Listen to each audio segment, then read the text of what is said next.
August 27th, 2018. Tonight, our invocation will be led by Minister Leslie Joyner. If you'll all please rise, if you'll come to, excuse me. Oh, I think we should do roll call, but we'll do that later. We'll do this first. Please. I got to start with you anyway. Welcome. Thank you. Father God, in the name of Jesus, Lord, we thank you. God, we bless your name, for you are worthy of glory and honor and praise. We thank you, Lord God, as we gather tonight, hallelujah, for this meeting. We ask that, first of all, where 2 or 3 are gathered in your name, you said you're in the midst. Lord, we invite you in the midst of this meeting. We ask that you have your way. We ask that you bless this city, Lord Jesus. Every situation that it stands in need of, every leader, Lord God, under the sound of my voice. We thank you for downloading wisdom and knowledge, Lord God, on how to run this city, Lord God. We also pray not just for our city, Lord God, but for our nation as a whole. Lord God, you are the one that sits high and looks low. You said that the government was upon your shoulders. We call you wonderful, mighty counselor, the Prince of Peace. So, Lord God, as the Prince of Peace, we ask that you bless, Lord God, with unity throughout this nation. Lord God, remember again each and every one under the sound of our voice. If anyone is sick, we ask that you touch and heal their bodies. Remember, Lord God, the citizens of this city, any situation that they stand in need of, Lord God, we ask that you bless. We come against opiate use. We come against any principalities, Lord God, that will affect the family members of not only those that are here, but Lord, those that affect this city. Again, we put you in control of all things. We ask it in the mighty, precious name of Jesus. In Jesus' name we pray. Amen. Amen. I pledge allegiance to the flag of the United States of America and to the republic for which it stands, one nation, under God, indivisible, with liberty and justice for all. Thank you very much. We'll do roll call now. Mr. Jones. Here. Mrs. Keller. Here. Mr. Browning. Here. Mr. Rohr. Here. Mr. Hellinger. Here. Vice Mayor Schaefer. Here. Mayor Riggle. Yes, here. Item 4 is the approval of the motion summary of the regular meeting of council held August 13th, 2018, as recorded and transcribed. What is the wish of council? I move for approval. Second. I have a motion by Ms. Keller, a second by Mr. Schaefer. Roll call, please. Mr. Jones. Yes. Mrs. Keller. Yes. Mr. Browning. Yes. Mr. Rohr. Yes. Mr. Hellinger. Yes. Vice Mayor Schaefer. Yes. Mayor Riggle. Yes, motion carries. Item 5 is the consent agenda. Elaine, if you'll please read this into the record. Item A, acceptance of the motion summary of the Parking and Safety Committee meeting held on April 16th, 2018, as recorded and transcribed. Item B, acceptance of the motion summary of the Historic Preservation Commission meeting held on July 25th, 2018, as recorded and transcribed. Item C, resolution number 18-47, a resolution authorizing the modification of certain traffic control signage to extend the no parking here to corner zone on the north side of Diverston Way from South Houck Road to the driveway of 280 Diverston Way. Item D, resolution number 18-48, a resolution authorizing the installation of a no parking anytime zone on the west and north sides of Richardson Street and Vine Street, from Hayes Street to the north-south alley between Vine Street and Hayes Street. Thank you. What is the wish of council on the consent agenda? Move for approval. Second. I have a motion by Mr. Schaefer, second by Mr. Browning. Thanks. Roll call, please. Mr. Jones? Yes. Mrs. Keller? Yes. Mr. Browning? Yes. Mr. Rohr? Yes. Mr. Hellinger? Yes. Vice Mayor Schaefer? Yes. Mayor Riggle. Yes, motion carries. Item 6 is time set aside for letters, petitions, or public comments for anything that is not on tonight's agenda. Is there anyone in the audience that would like to come forward at this time? Okay, seeing none, we'll move on to committee reports. Mr. Jones? I have none, Matt. Mrs. Keller? I have none. Mr. Browning?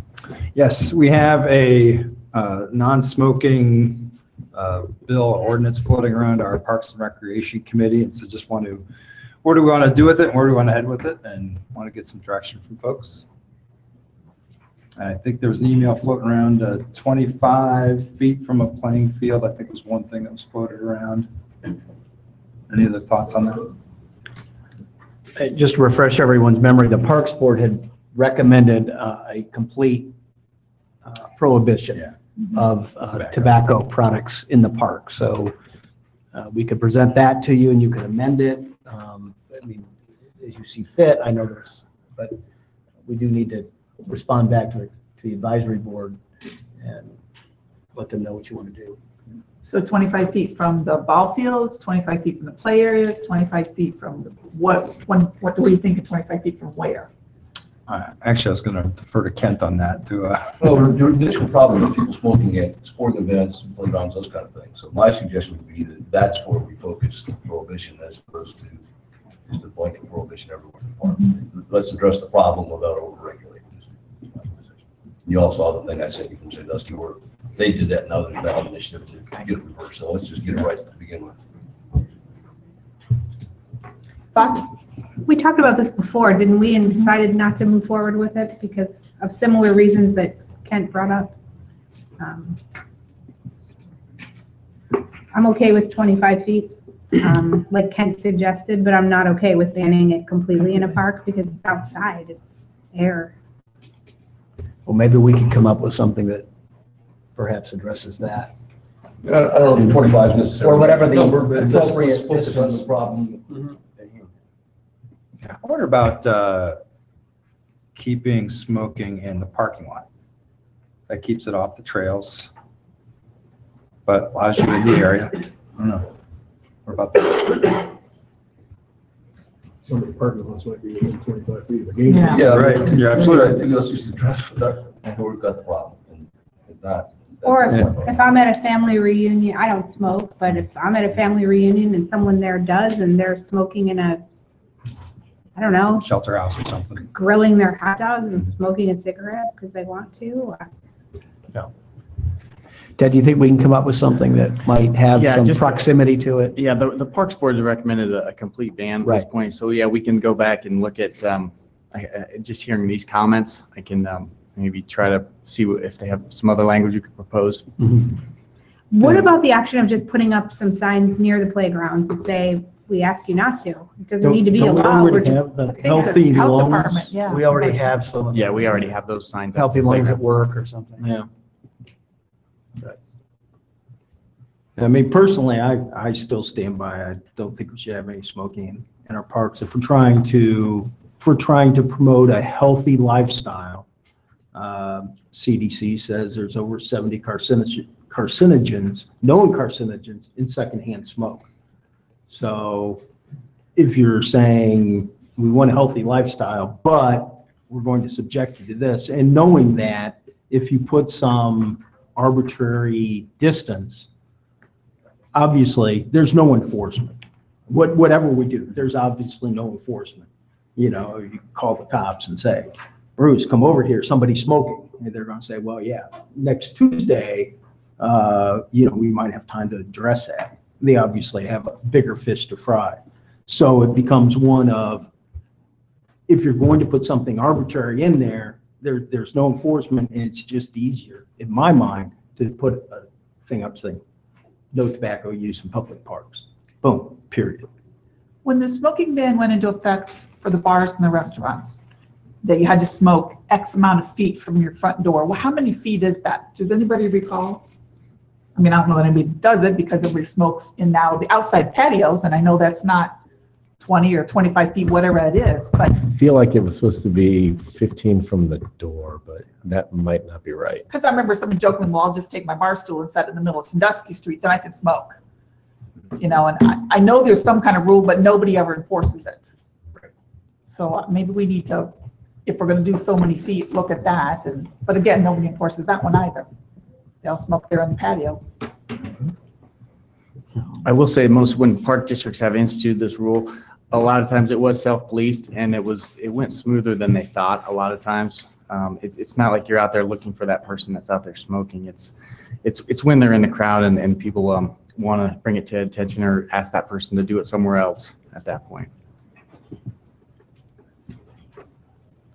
So do we know if there's any ordinance out there that we could look at to follow suit on? I mean, Yeah, there's several ordinances I can give you some examples of in this area too. I think Westerville is the latest. In the last few months, they've instituted an ordinance. right, and- I heard about that one. But yeah, there's several in this area that I can give you examples of. Okay. What does Westerville's?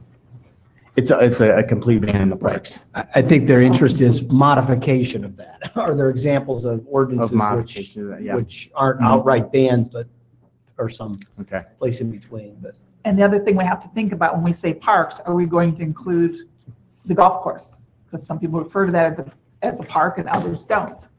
So, and I know some people that golf like to have a scar down that, so. We're trying to encourage more use of the golf course. I know, so. and more youth use of the golf course. So here's the controversy right here. Yeah, of which alcohol and tobacco are not anything that you want to expose your youth to, so. But since the advisory boards come back to us, I think we just need to give them some guidance one way or the other. I do have an answer to your question. There Okay. actually is no specific distance. It just says the business has to prohibit smoking where smoke will enter the building through a window, door, or vent. So they can establish the minimum distance. Probably Oh, doesn't so it work. has changed. Very interesting. Sorry Okay. about that. That's cool. All right, so Ted, if you'll Yeah, get us we can- some Yeah. samples, and then we'll get back with Great. your group. Does that Great, work? thank you. All right, Mr. Rohr. Mr. Hellinger. Nothing. Mr. Schaefer. Okay. Item 8 is consideration of a liquor permit Trex. Lane, if you want to read this in. Consideration of a liquor permit Trex for Neil Cruz doing business as Old Dog Ale House at 13 West William Street, Delaware, Ohio, 43015. Permit classes D1, D2, D2X, and D3. Good evening. Good evening, Madam Mayor, members of council. We have before you tonight a request for a liquor permit Trex. This is actually for, as the clerk said, a D1, D2, D2X, and D3. They're trying to be cautious and try to request as many as possible so that when they do find those, they can then bring them in. As you can see, per the memorandum I sent to you, this is an economic development project. Was it really an economic development project? We've been looking at that building now for some years. And fortunately, Mr. Cruz and his daughter have taken the building on and are doing a fantastic job renovating it right now for their restaurant. And obviously, you can't have a good restaurant without liquor. So this is in support of them acquiring those permits that they need to be able to have a successful establishment in the old Brown Jug building. Madam Mayor, members of council, we have conducted the liquor permit background report beforehand. So we would recommend authorizing the city manager to sign off on these requests when they come in. We found nothing that would give us a legislative basis to substantiate requesting or winning a hearing. Any comments or questions? Do they haven't identified a commission? I think those are the ones that they would prefer to have, but they'll obviously have to go out and seek those. So it's beer, wine, and then the brewing of the beer? The brewing and the applicants here can describe that a little bit better, but that's actually through a federal process, Right. the brewer's license. So that's not included in the specific track. So these are really beer, wine, Spirits. and spirits. Yeah, thank you. Permits. So. Okay. Well, if no one has questions, I'd like to have the applicant come forward. Any questions for? Okay.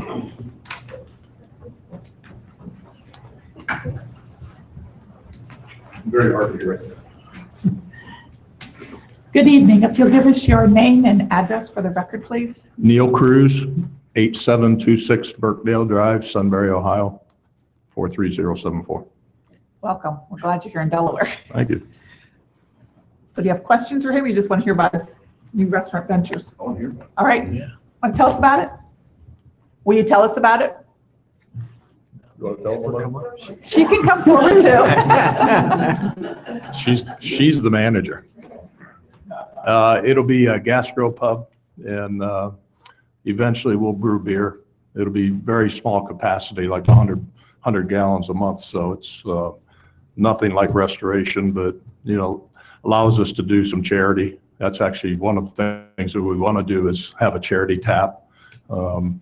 We've always been very involved in the community, so we continue to do that. And from what I've been told, that's been a distressed property, and having been in there for the last 6 weeks, I would agree with that, but we're making progress. It'll seat about 100 people, give or take, a few on the inside and outside. I think the patio has capacity for 45 people, and we plan to utilize that.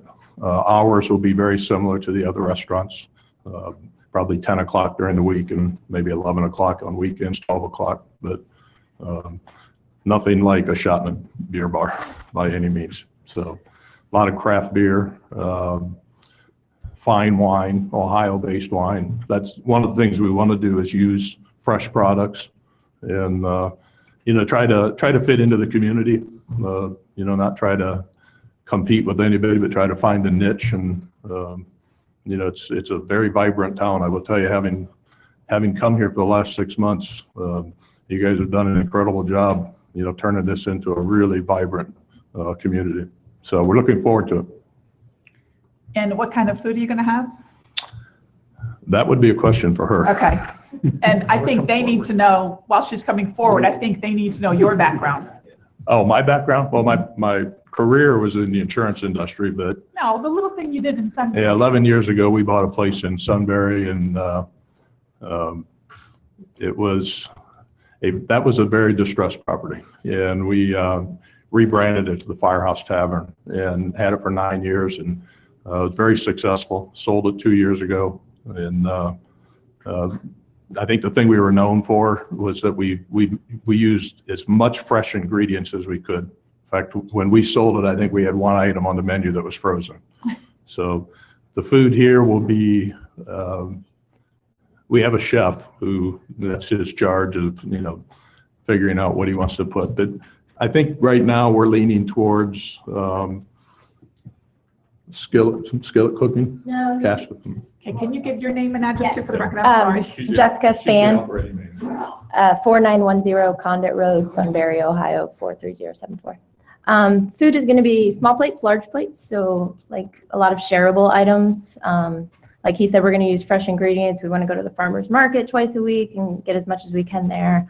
But steak, salmon, salads, soup, do a lunch menu. We also have a baker who's going to do some like cupcakes and little things like that. So if you want to come in and just have maybe a glass of wine and a cupcake, that's an option too. Very good. I'm very excited. So glad you're taking on this venture. Thank you. And I know about the firehouse. It's awesome over there. So I'm sure you'll do a great job here too. Thanks. So any of the, November-ish, hopefully. We've hit a few snags. Part of that depends on tonight. Yeah. No pressure, guys. We're not going to make First Friday. We will be there though. We're going to set up a stand just to talk to people and meet people and stuff. That's wonderful. Yeah. so will you bring back any of the brown jug favorites from that restaurant? I don't know what those are. I have the recipe Well, book. there's a book out there. I with would recipes of brown Yeah, jug. Yeah. we can definitely I'll give take you a my look book. at it. Yeah, and if For anyone fireworks. has any pictures, Jerry sent me a really cool picture of the building when it was a seed store. Mhm. So anything from the Little Brown Jug, I mean, we would love to hang stuff up and just remember what the building has been all these years. That's wonderful. Well, congratulations. I mean, it's an iconic building, and we're really pleased to have you guys take this big step. I think the community will treat you well. Everyone has so far. Everyone's been great. Any other questions? What is the wish of council? Make sure you read that little notation down below. I move for approval of the trucks and to not request a hearing before the Liquor Commission. Second. I have a motion by Mrs. Keller, a second by Mr. Shaker. Roll call, please. Mr. Jones? Yes. Mrs. Keller? Yes. Mr. Browning? Yes. Mr. Rohr? Yes. Mr. Hellinga? Yes. Vice Mayor Schaefer? Yes. Mayor Riggle? Yes, motion carries. Thank you. Thank you. Thank you. We move on to number 9, which is a 7:20 public hearing. Lynn, if you'll please read this into the record.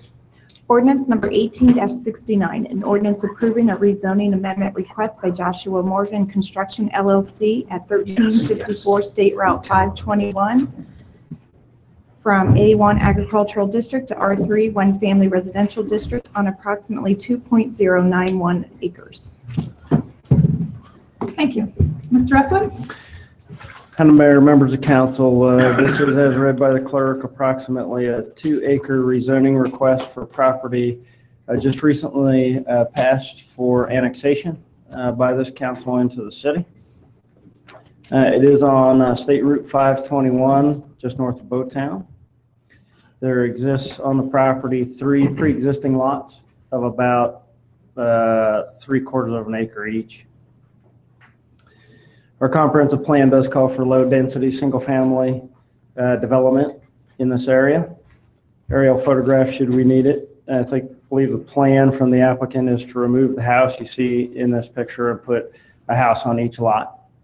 The applicant is a custom home builder, and I think he's looking at putting in 1,700, 2,000 square foot structures on these lots. So we have the proposed plat, which is really these are already platted. So this just shows you the property in a little different detail. Your planning commission did recommend approval at its August meeting. I'm happy to answer any questions you might have. Thank you. Questions, Mr. Eflin? Okay, seeing none, we'll open up to the public. Is there anyone here that would like to come forward at this time on this particular subject? Seeing none, we will close the public hearing, I guess. Was your hand up, sir? Were you just scratching your head? Did you have a question on this? You have to come forward to the microphone, though, so we can give your name and address so we can address you properly.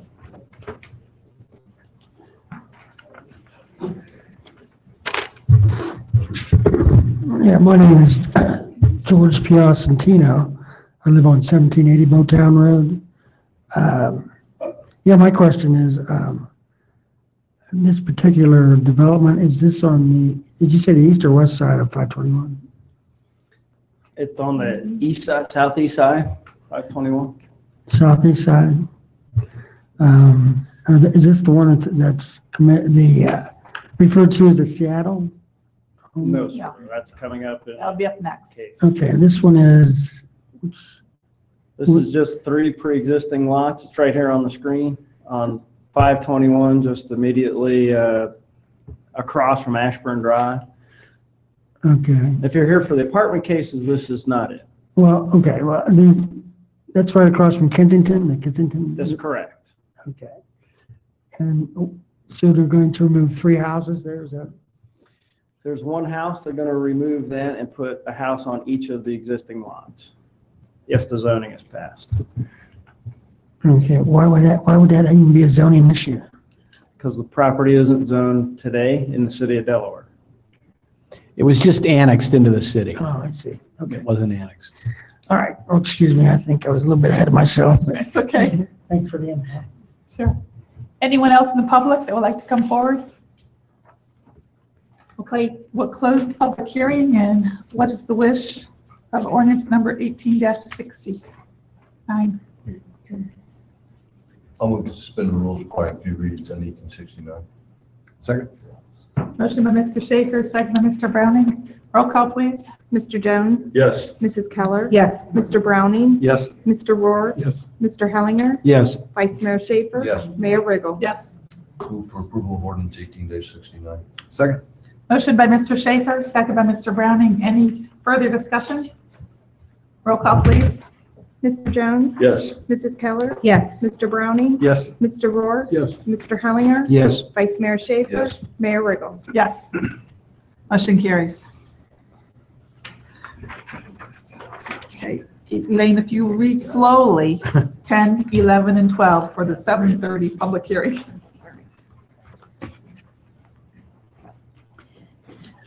Ordinance number 18-70, an ordinance for Metro Development LLC for approval of a rezoning amendment for the Seattle House Apartments, 240 units on approximately 24.212 acres from R6 Multifamily Residential District and B3 Community Business District to R6 and B3 PMU, Planned Mixed Use Overlay District, and located on the north side of US 3637 and the south side of Boatown Road, just east of the Chevron Auto Storage Lot.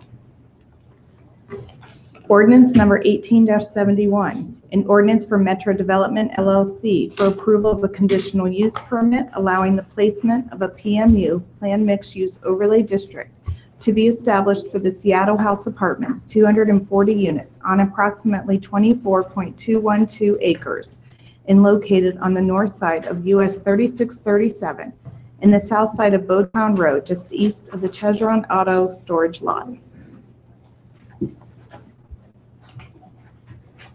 Ordinance number 18-72, an ordinance for Metro Development LLC for approval of a preliminary development plan for the Seattle House Apartments, 240 units on approximately 24.212 acres, zoned R6 and B3 PMU, multifamily residential district and community business district with a planned mixed-use overlay district, and located on the north side of US 3637 and the south side of Bowtown Road, just east of the Chevron Auto Storage Lot. Thank you. Mr. Eflin? Madam Mayor, members of council, this is for rezoning conditional use permit to apply the PMU overlay and for a preliminary development plan for the development known as the Seattle House Apartments. That's Tom. So that's a surprise. It is located between Bowtown Road and US 36 State Route 37. It is currently zoned multifamily R6 from back in about 2002 when City Council amended the zoning on this property. There was a small bit of it, you can see it here, that is also zoned B3 up near the road. And Mr. Jones and Mr. Rohr, if my pointer works today, it's not the spotlight, it's actually the pointer. So hopefully that's a little better. Thanks to IT for that. Surrounding zoning is in the county, B3 commercial district, R1 and R2 single family districts, and A1 agricultural district in the northwest portion to the northwest of the property. Our comprehensive plan does call for medium density multifamily development on this piece of ground.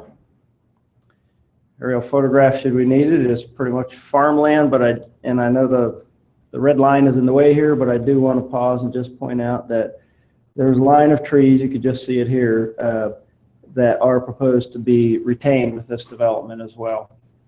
They're mature, tall trees. Now the rest of it's pretty well tabletop farmland. The entire development encompasses a little over 24 acres. The way that the plan development zoning text is written now splits it into two sub-areas. One sub-area, sub-area A, would allow basically the clustering of multifamily units into that particular sub-area on the north side of the property, if you will. And sub-area B would allow for a commercial outlot that would front on 3637. And that's consistent with the zoning on either side of it being B3 commercial district as well. So here you see the proposed plan in a color rendered format.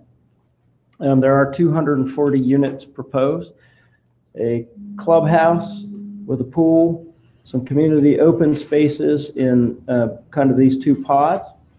Some significant infrastructure that has to go in here as well includes the extension of Biltmore Road here in this location.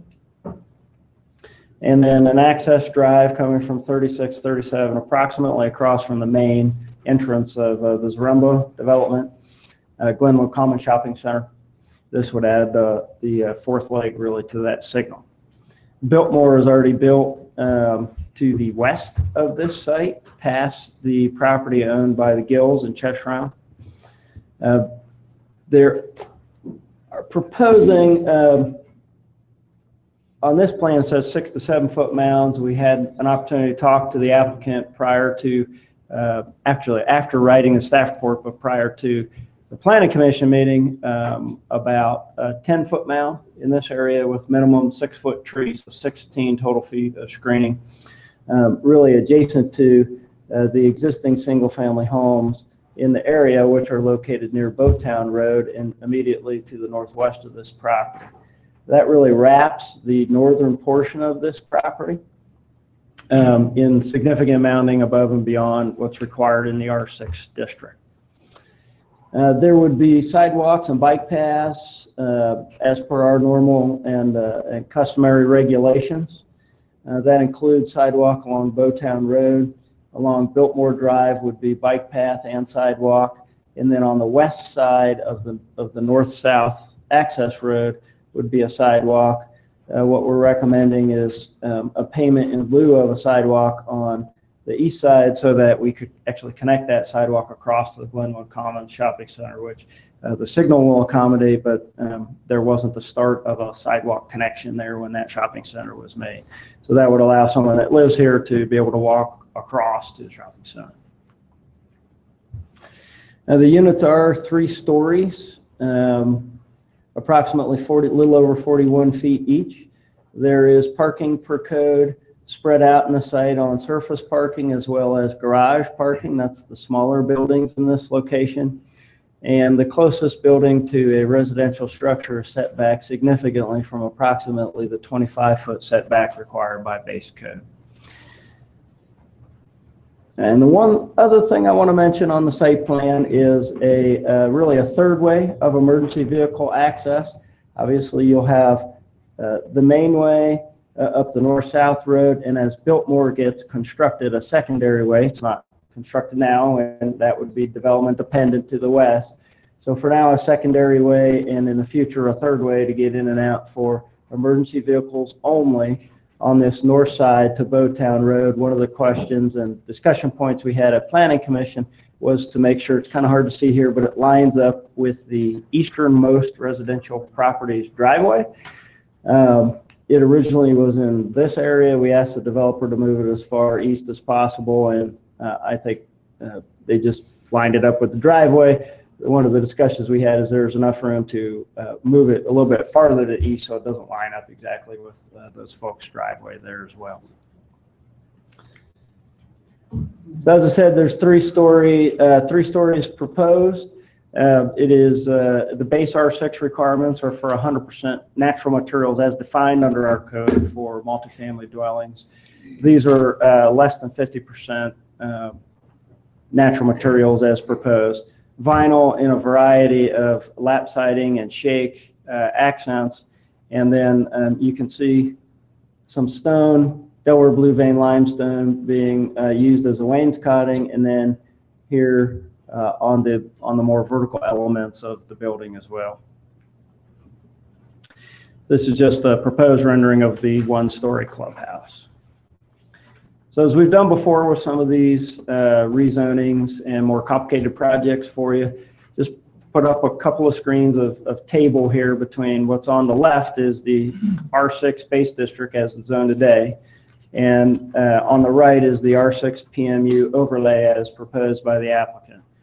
The yellow and the white is only to show you a difference between each bullet, so that's maybe hopefully a little bit easier to see, just so you know. But the density in the R6 district by right is allowed to be 8 units per acre. There is a conditionally permitted density bonus in the R6 district that would allow up to 10 units per acre or 240 units. What's proposed is 240 units. And in our typical calculation of gross density on a complete site that we're looking at 24 acres, that equates to about 9.9 units per acre.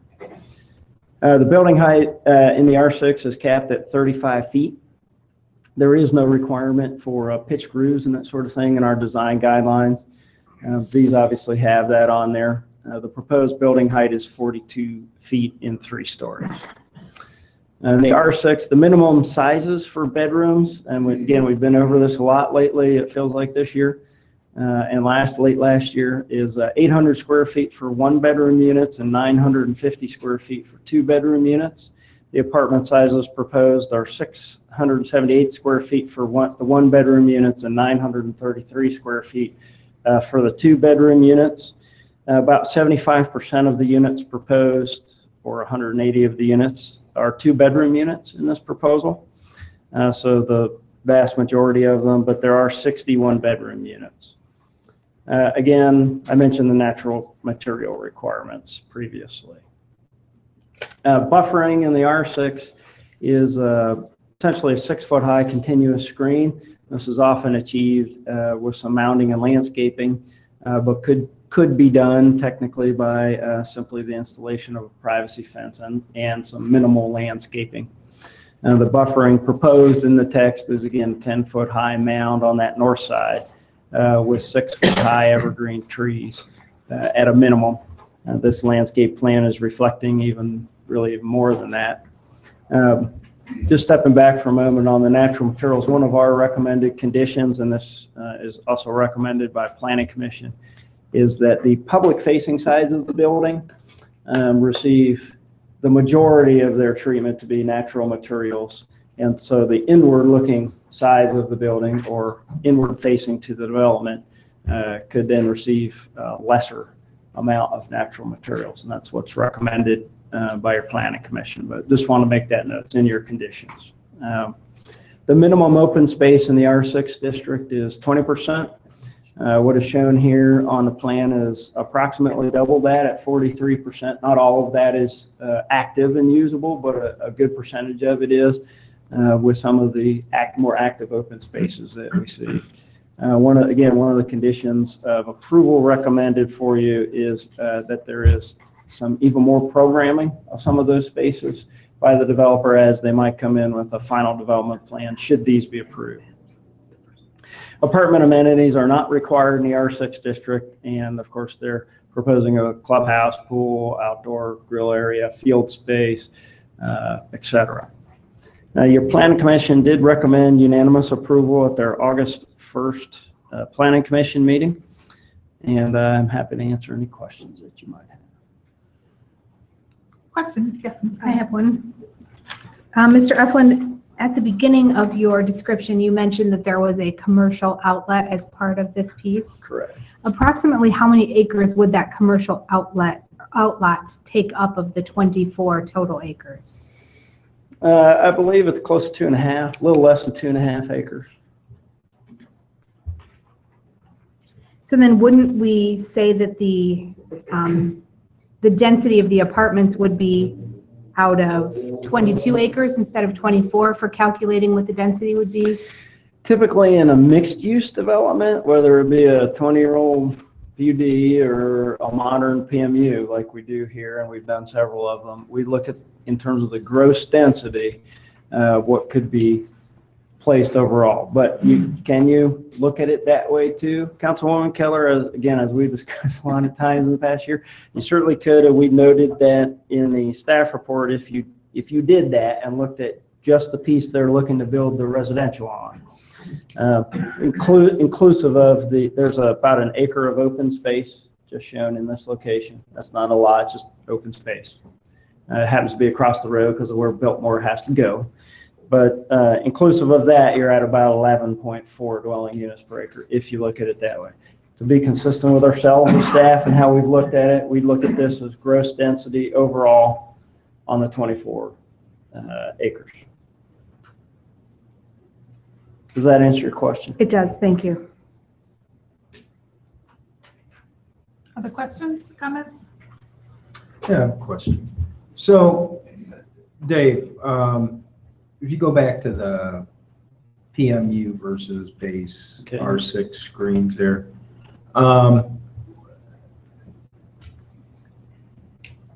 typically, my experience has been when we do a PMU type development, we are looking for basically additional benefits to accrue to the city from that development in some manner, upscale finishes or additional amenities or, something along those lines. When I look at this, I see negatives. I don't see where we're getting anything. I see, okay, you don't have to use natural materials. I see smaller apartment sizes, and now granted, those minimum apartment sizes predate my time on council and my time on planning commission, but obviously they were created for some reason. And we're saying, okay, we don't need to do that. We're going to have a taller building And again, however that 35-foot height was set, now we're saying, well, what the heck, what's another 7 feet? And and I don't see, the only potential positive out of this is maybe some additional buffering. Because when you look at amenities, if you're going to sell apartments in this town, you have to have amenities.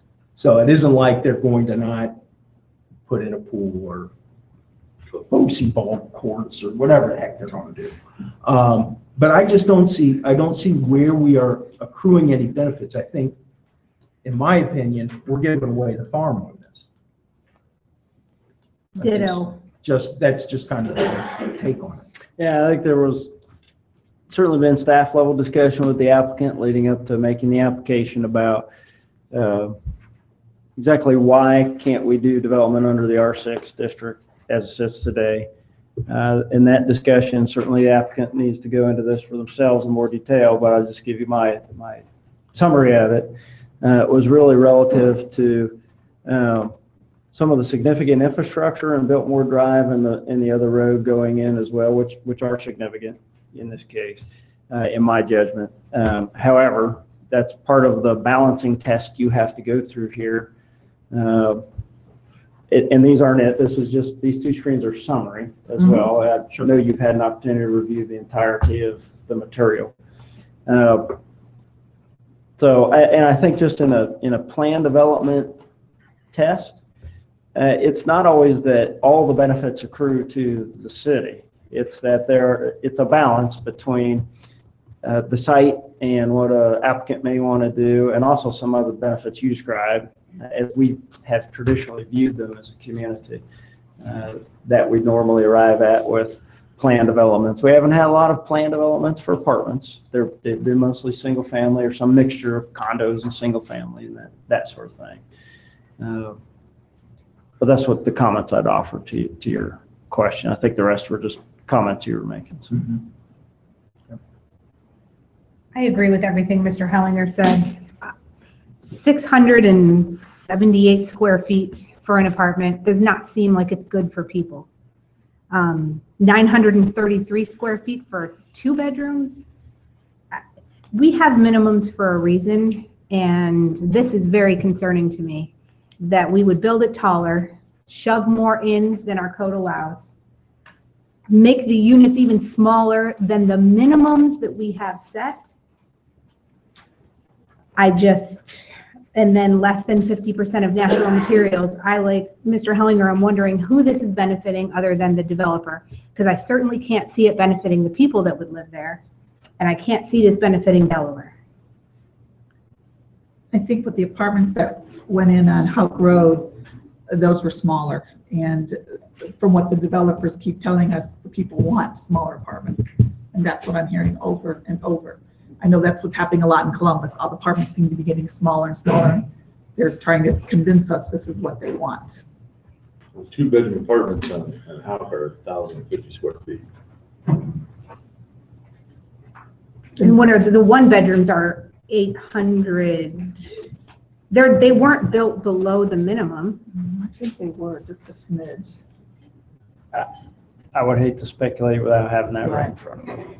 I think they may have been just below those minimums, but they did not have very many 1-bedroom apartments in that, as I recall. I can certainly check on that for you. That would be helpful, but. And they were also adding a lot. They were going above and beyond base code in a lot of other ways.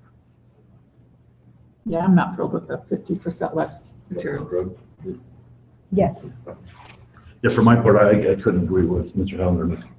Keller more. I'm not seeing the benefit. I just don't see the benefit.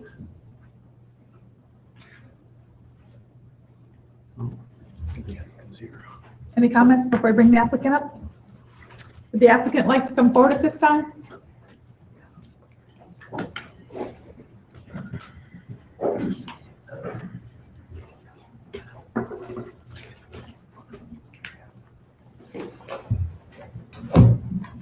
Hey, how are you?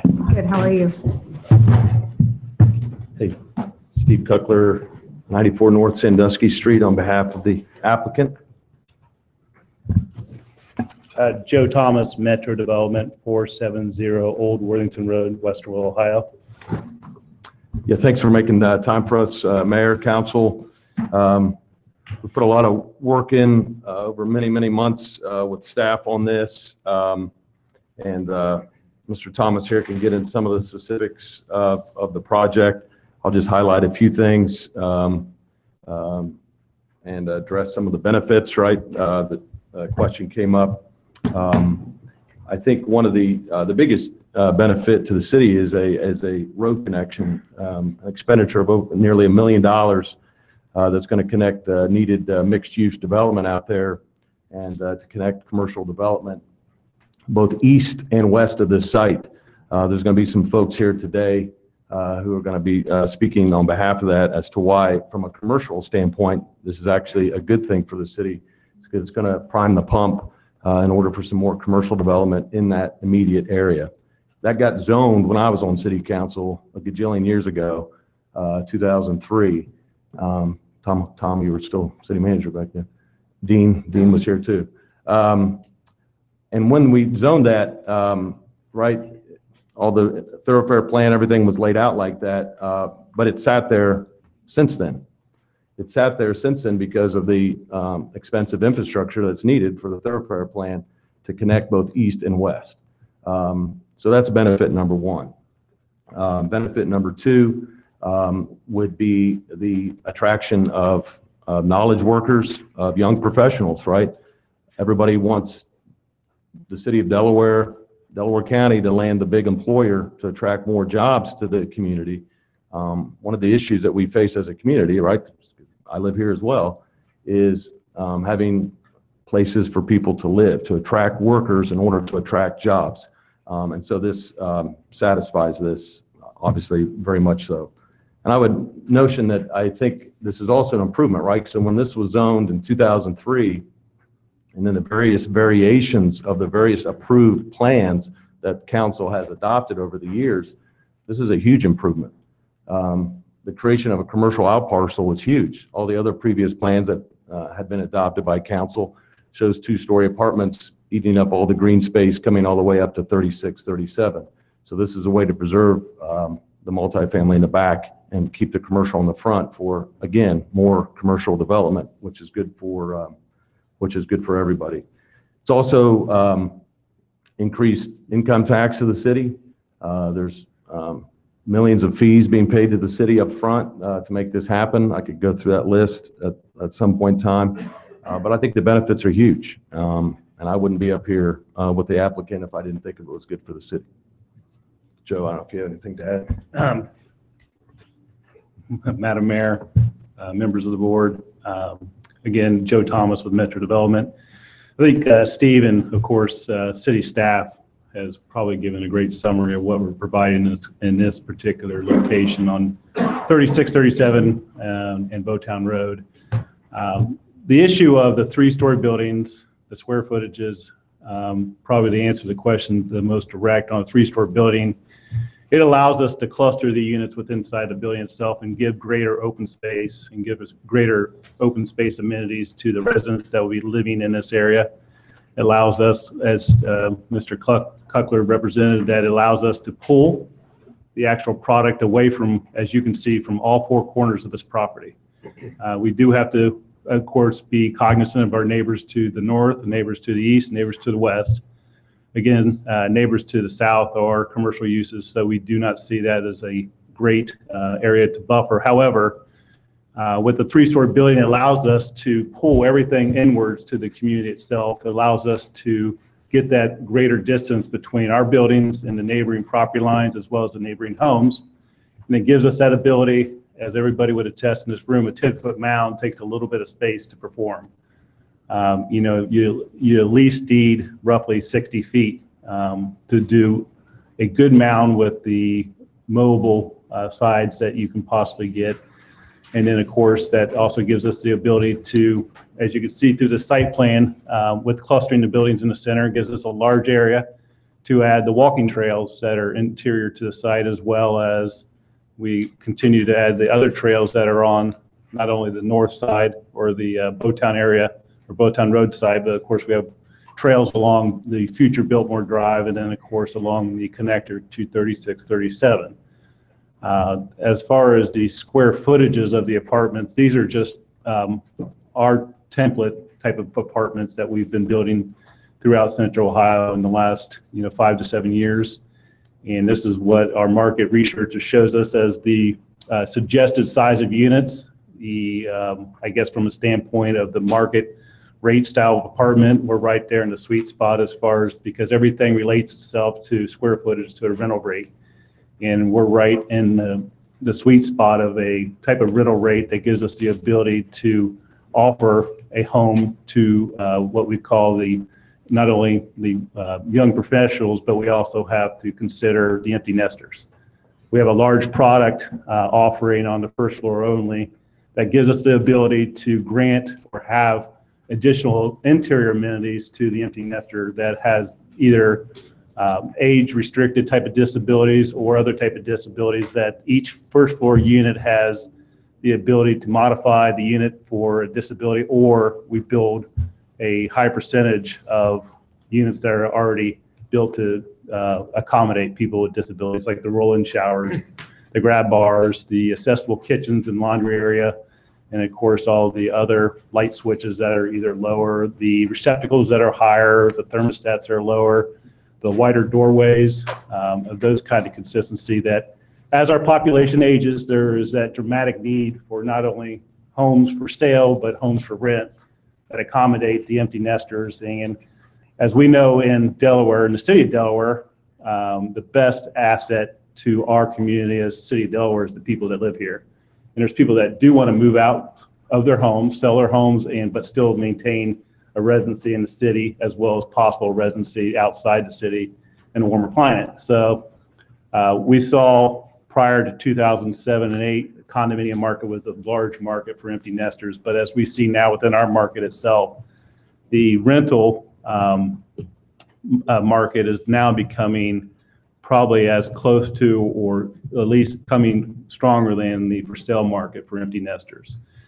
We're able to provide to them a lot more amenities that a traditional condominium does not have the staff to provide. So if they need assistance with taking their garbage to the receptacles or bringing their garbage out or having their packages delivered to their homes or having other necessities for accommodation for their needs, we have full-time staff that's there 7 days a week. So they have that particular aspect of having the assistance on site as well as the units. So if I guess from a standpoint of the product itself with the second and third floor, it's obviously more for younger professional and that type of market. So appreciate your time. And if you guys have any questions, I'm here to answer. Go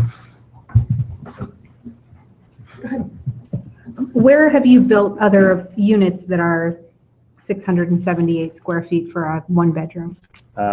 Throughout Central Ohio, our probably closest apartments to this location is on Gemini Parkway. So that would be City of Columbus? City of Columbus, North Park, Olentangy Schools. It's on the north side of Gemini next to the Church of Polaris. What's it called? North Park. Other location close is 23 in Lozelle Road, called Remington Woods. We have similar sized product in the city of Hilliard. Grace and Hickory Chase, which is on Leap Road, near Britton Park, actually just west of Britton Parkway, south of Davidson. But we build in Hilliard schools, we build in Westerville schools, we build in, of course, different municipalities, Grove City, throughout Central Ohio. But the closest to City of Delaware, the most approximate is just down 71 at North Park on Gemini Parkway. Did you need zoning variations in those communities? We did at Remington Woods, we did at Grace and Hickory Chase and Hilliard. There's some that are fit within the existing zoning. North Park, we needed the actual zoning, correct? Yeah, actually we did in North Park, needed zoning to fit in that use also. When was North Park built? 2010-11. Grace and Hickory Chase was just completed in 2018. Remington Woods? Remington Woods is a little bit later, 2013. But we're currently building the same footprint in throughout Central Ohio currently. Everybody's got, wait, what are your rental rates for these 1 and 2 bedroom? $900 to $1,200 a month, depending on the size of the unit, location in the community. Each one of these has an exterior patio that has a privacy gate around, so they're not accessed through the exterior. But they're also, depending on where they're located on the community, they go in different rental rates. You know, on open space, they're a little bit higher. Overlooking a parking lot, they're a little bit less. So. Is that 900 for the 1 bedroom, 678 square feet? Correct.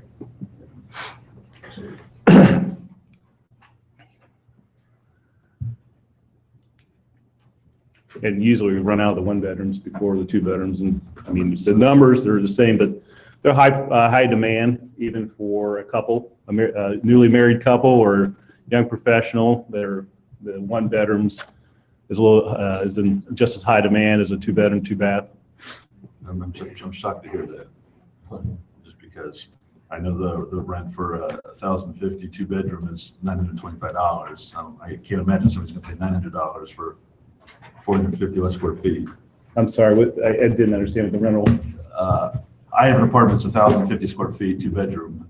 The rent's $925. I can't imagine somebody's going to pay $900 for 450 less square feet. We have, you know, the aspect to our communities and the type of amenities that we provide is built into a lot of the, basically, I want to say, the willingness for people to pay that higher rate. So we have the exercise facilities, we have the business offices, we got the movie theaters, we got the large resort style pool, as the outside fire pits, the outside kitchens.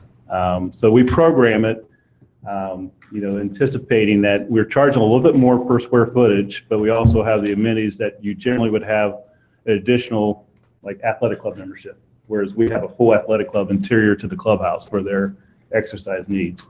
Maybe possibly another membership for a swimming pool in the area, whereas we have the resort style pool that is, you know, within the community. And then of course, you know, the exterior amenities and the social aspect of our community center. Our staff does a very nice job of having, you know, weekly parties, monthly parties, different theme parties that are really attractive to the residents of not only renting there for the first time, but continue to return year after year to that community. So we have a rate of retention of 60%, which is about 10% higher than the area average, which is traditionally about 50%. We hit all retention right around 60%, which we owe that to, of course, our leasing staff, and they're taking care of the resident. You know, last thing a resident wants is a broken or a misaligned garbage disposal that may not work for a few hours, where we have residents on staff or maintenance staff that's 24/7 service, where they come out immediately and repair the broken garbage disposal. Or if they're locked out of their apartment, we have a technician that can come on staff, come on the office, create another key, get them into their unit. So we spend a lot of time and effort to make sure our residents are well taken care of, which then turns into obviously the nice aspect of them returning year after year. Other questions for the applicant? Okay, we will open this up to the public.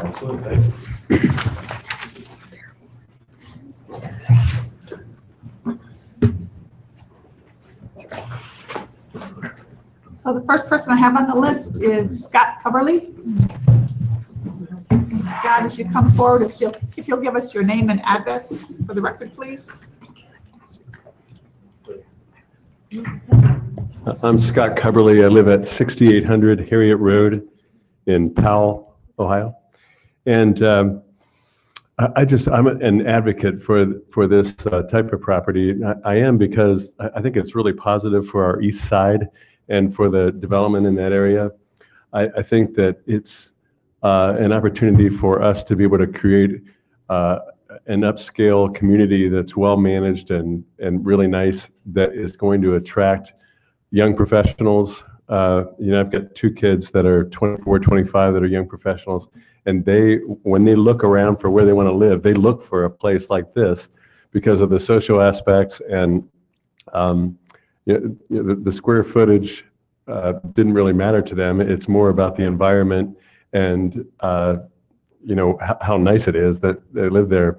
I know that just from my own experience, because my son lives in a metro in Hilliard, and it's well managed, it's fun, he loves living there, and it's really great. But more importantly, we want to keep our young professionals here in Delaware. We want to have them shop. We want to attract them to downtown. We want to have them going to our restaurants and our breweries and all those things. We need to have that in our community. But I think that this area, in addition to that, because of having a site like this out on the east side, it's going to bring nicer restaurants, more commercial and more economic development out in that corridor, which I think is really vital to Delaware. Making sure it's thoughtful and well run, which I know the Planning Commission and you all will do, but it's an area that really needs to have something like this as part of Delaware and part of just keeping our young people close by. So anyway, that's all I have to say about that. So. Holly Quinn?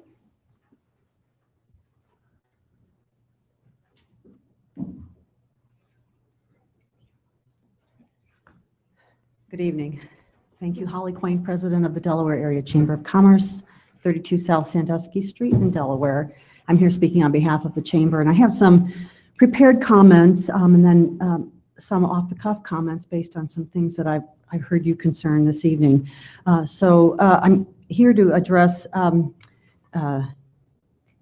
both projects, and I'll probably come up and speak when you reach your second decision. But with regard to Seattle House, the spirit of the Chamber's mission, which in part speaks to our responsibility to promote and advocate quality of life through orderly growth and development of our community, we believe has a champion in the metro development plans you're considering this evening.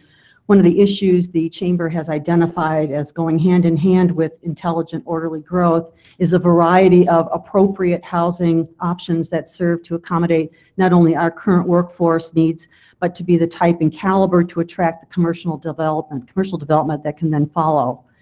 The Chamber's board has vetted the Seattle House and its partner development proposal and finds them to be a great fit for our community. Aside from the obvious financial benefits to the city, the development provides an attractive infrastructure, both literally and figuratively, that can be leveraged to attract the kind of commercial development that the area at which the development is proposed has long awaited. It will also attract the workforce that is so urgently needed in this community. I'm going to go off script here for a moment and say that in my world as a Chamber president, I'm surrounded by business, big, medium, and small every day, and their needs are workforce, and housing. The other thing I know is I have come to accept the new trend in market housing. I'm 62 years old. I will always own my own property, right? But that's not the trend, and whatever the reasons for the trend are not as important as the fact of the trend.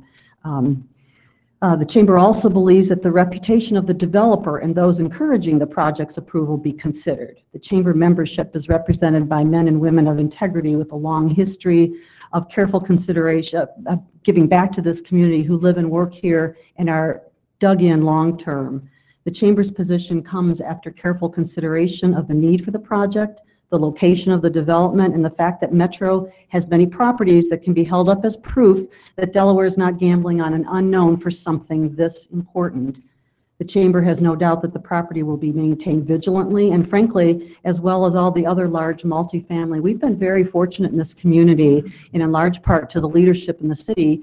The multifamily we have on east side, west side, all around the town, the multifamily units are so well maintained and well managed. The Chamber does not ignore nor deny the inconvenience of construction or the increased activity.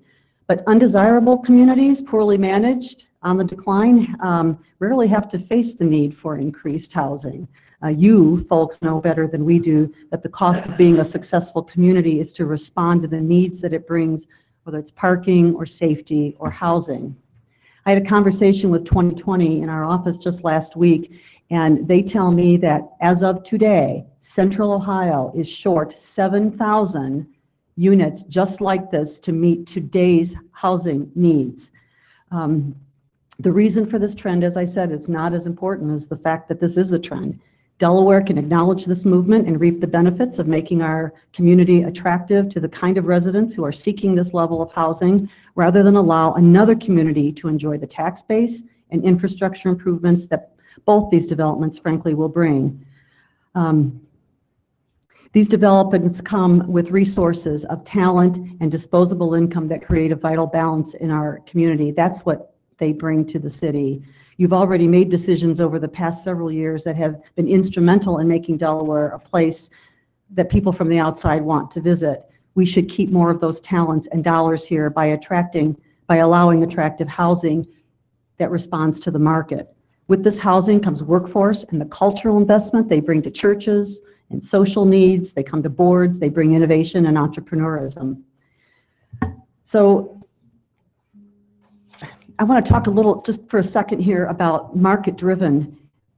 Capitalism sometimes gets a bad rap, but where would we be without it? And I can tell you that the folks behind us at Metro Development are, number one, they are not dragging people in and forcing them to live in 600 and some odd square feet. The market is driving this. And when you have experienced private development, they're here because they want to succeed. They're not going to build this to have empty units. And they're responding to the market, and we can respond to that market and reap those benefits. I know what the people who live in those units, these young folks and these empty nesters, bring to a community, and so do you. Some of you have been here much longer than I have, and you know it even better than I have. So on behalf of the chamber, we encourage the council to support the Planning Commission's recommendation for Seattle House. Thank you. Thank you. Is there anyone else that did not get signed up that would like to come forward at this time? Yes, sir. I'll just make it real short and sweet. My name is Scott Pierce, live on Bowtown Road, 569 Bowtown Road. My concern with this one and the one that's going to be going behind my house, what are we going to do with all the traffic? I invite anybody to come over there at 4 o'clock in the afternoon or 8 o'clock in the morning. What are you going to do? The one that's going in behind my house, 160 units, you're probably looking at 2 cars per unit. Another 300 cars plus what's coming out of there. Just think about it. It's a big concern. Thank you. Thank you. Yes.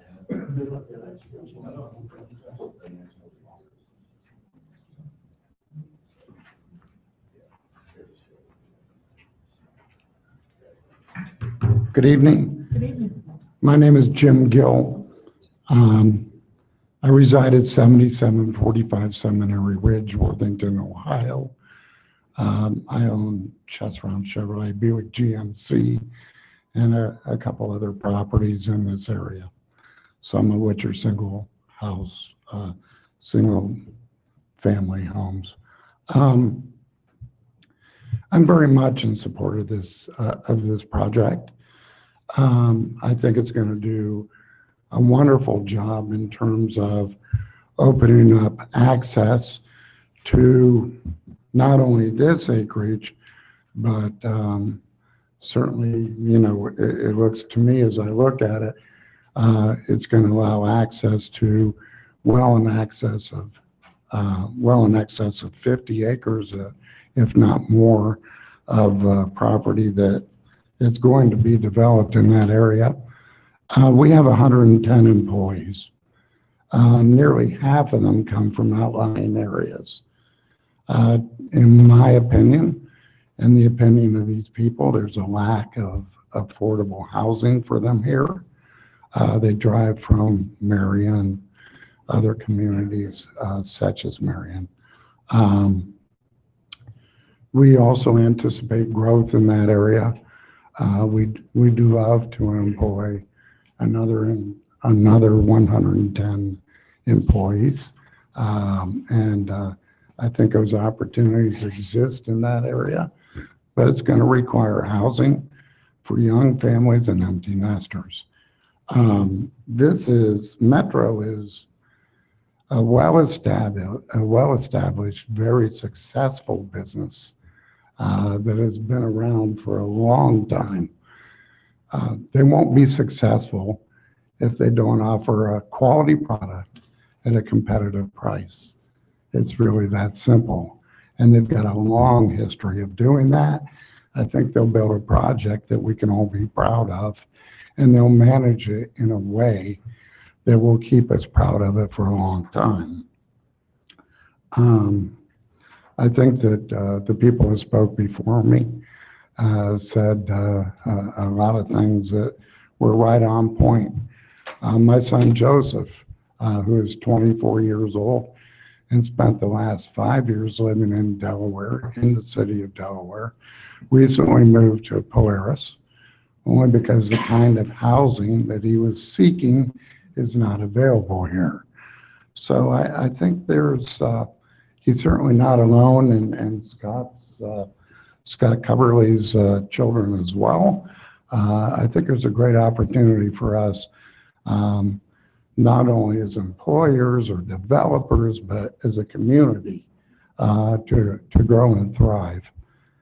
Thank you. Thank you. Is there anyone else who would like to come forward on this particular one?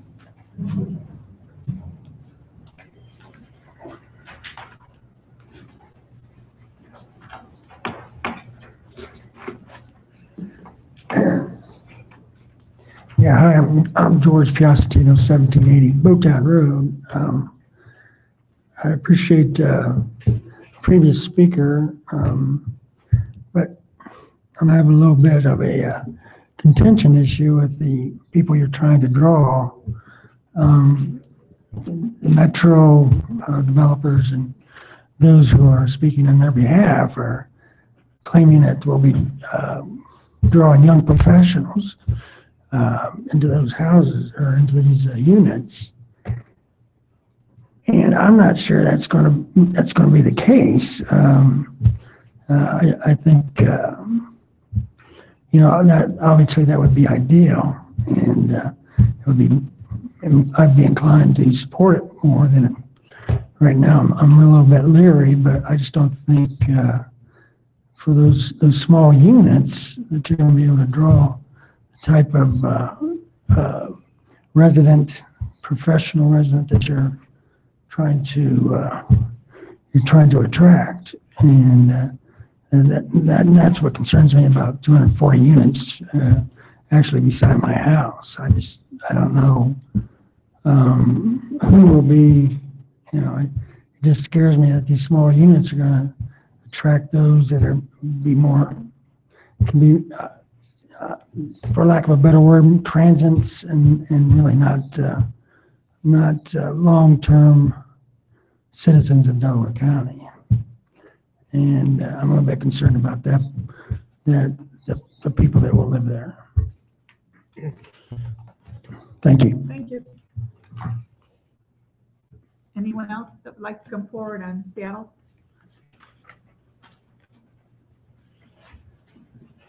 Okay. Any other comments or any questions for the applicant or Dave?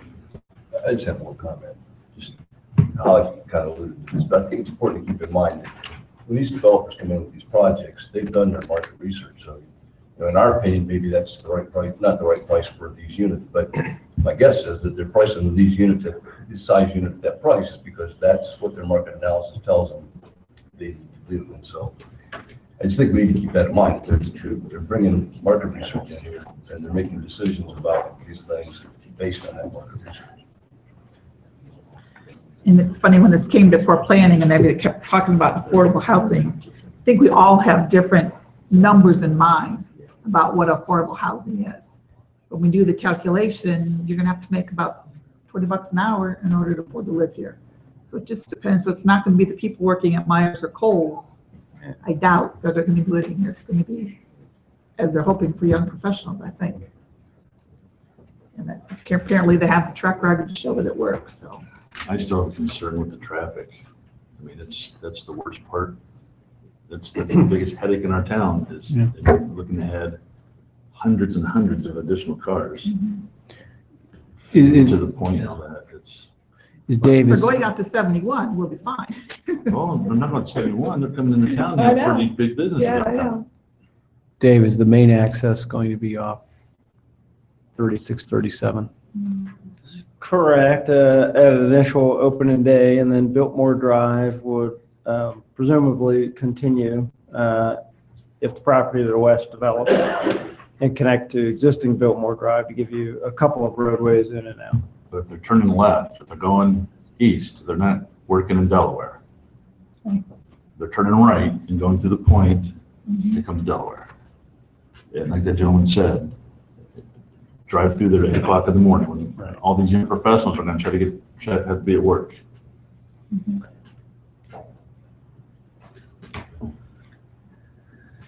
Okay. Take it to another reading? Absolutely, yes, for me. All right, we will close the public hearing and we will bring it back for another reading. I guess if I could just give a little feedback. I heard the developer say, in order to get the open space, and my suggestion would be, in order to get the open space, build it to our minimum, 8 units per acre with our minimum square footage and 100% natural materials. And if our minimum requirements are no longer appropriate, I think we really need to examine that. But if not, then a minimum requirement is, this is the bottom of what we'll accept. And this goes below that substantially. And so I'm very concerned about that. And I think it's something that council needs to spend some time on, because I think that the trends, housing trends have changed. And they're changing now, and I think we see evidence of it in our downtown with some of the second and third floors being renovated.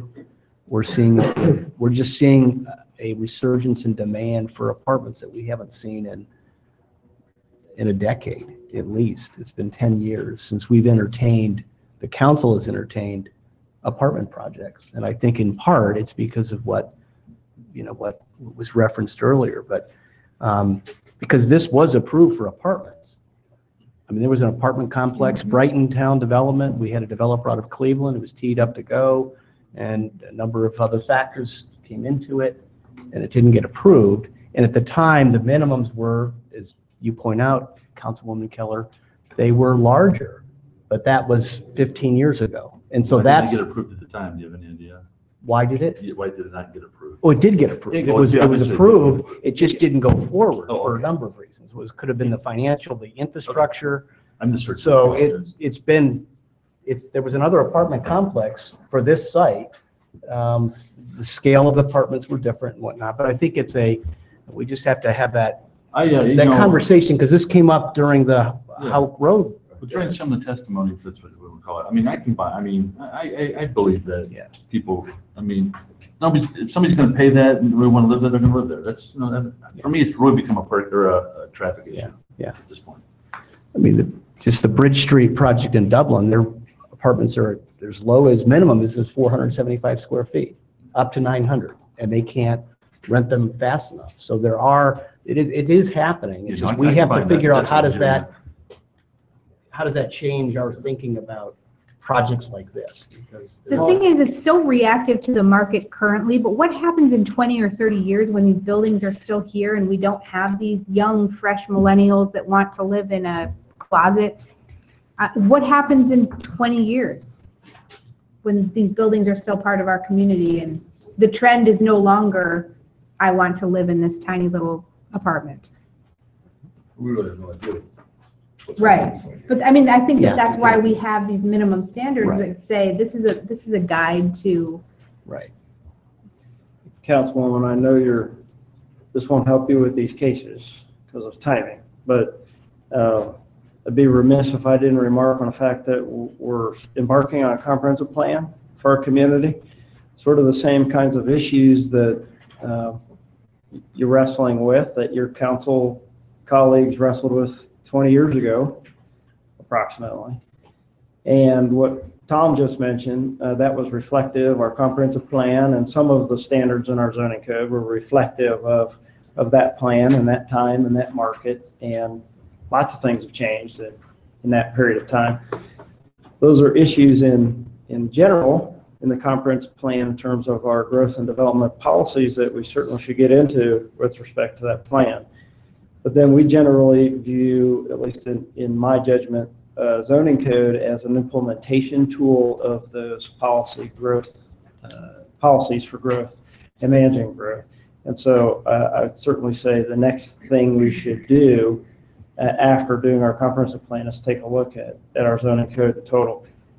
Part of the reason why we struggle with it a little bit, I think, is because it's a little bit of a product of reactions to what has been viewed as really good development. So you put in a section of code, or really bad development, you put in a section of code, and over time, you sort of get a little bit of a hodgepodge. We've been wrestling with that in some of the cases that have come before you in the last couple of years. I think is a fair statement to make.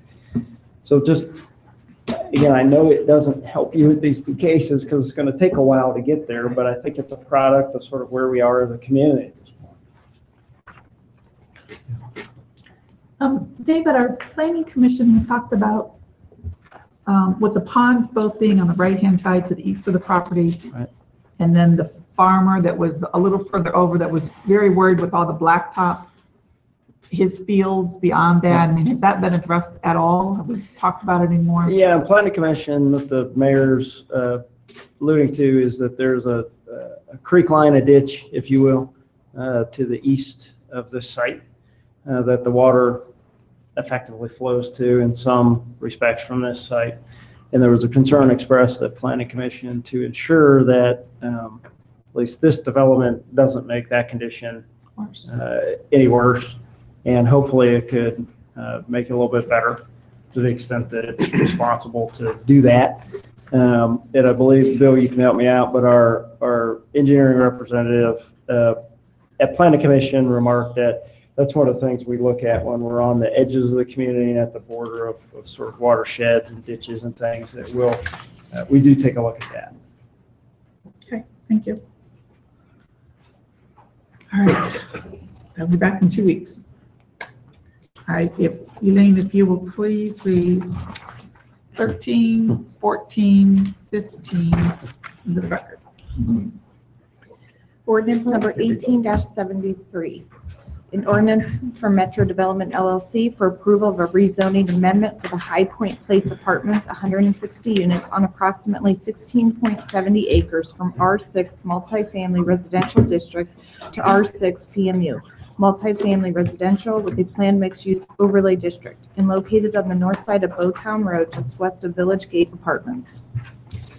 Ordinance number 18-74, an ordinance for Metro Development LLC for approval of a conditional use permit allowing the placement of a PMU, planned mixed-use overlay district, to be established for the High Point Place Apartments, 160 units on approximately 16.70 acres, and located on the north side of Bowtown Road, just west of Village Gate Apartments. And ordinance number 18-75, an ordinance for Metro Development LLC for approval of a preliminary development plan for the High Point Place Apartments, 160 units on approximately 16.70 acres, zoned R6 PMU, multifamily residential with a planned mixed-use overlay district, and located on the north side of Bowtown Road, just west of Village Gate Apartments. Thank you. Ms. Greco?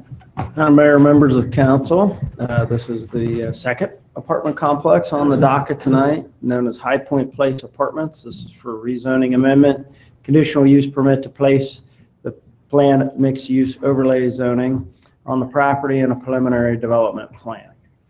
The property is located off of Bowtown Road, immediately west of the Village Gate Apartments. Today is zoned R6 multifamily, as the last property was. It was annexed in approximately 1996 and zoned thereafter with the larger area that you see here in R6 multifamily. The zoning surrounding it, there's the white space here is a number of properties that are not within the city of Delaware at this time. And then the property does surround some R4 zoned, a piece of property and some R3 zone property in addition to mostly commercial property across Bowtown Road and at the very end of Bowtown Road. Our comprehensive land use plan does call for medium density multifamily, so it is zoned in accordance with the plan today. An aerial photograph, part of the difference between the last case and this is that this is really about clustering the development in more of the open space area to leave some of the tree lines that you see here, particularly in the middle, and the large stand of trees on the north side of the property. So the plan, I've changed orientations on you. North is now to the left. To the left. Just to get the whole property on the You said to the left. north is Yes, this to the way, left. to the left. So Bowtown Road is on this side of the screen. Part of what this development would do would be to start the southern piece of Ferguson Avenue, shown here. Future development to the west would continue that road in some fashion through that property should it be annexed and zoned and developed. And then like we did with Village Gate Communities, Phase 2, probably 5 or 6 years ago at this point, that never developed, there would be right-of-way granted for the future Ferguson extension and a payment in lieu of construction at this time, awaiting several sections of that road to come into the city and also to be granted by those particular developers. So this is for 160 units, same kind of configuration, 3-story configuration with parking and garage parking, mostly clustered closer to Village Gate and farther away from the homes here along Bowtown Road. There is one 2-story unit here, the one that is closest to the nearest home, and that is to get more really in the scale of this home and a nod to that. In terms of emergency access, this is a little different than the last one as well. Obviously, you have the main Ferguson Avenue and the main access point here, again with a clubhouse and a pool. Emergency access would come via a shared emergency access to Village Gate, which today doesn't have 2 ways in and out of it. So emergency services see that as a benefit, clear benefit to the community if that can be achieved. Obviously, that requires Village Gate approval of that, and should they not do that, a secondary means of ingress and egress for emergency vehicles only is shown here on the east side of the property going to Bowtown Road to provide 2 ways in and out for emergency vehicles.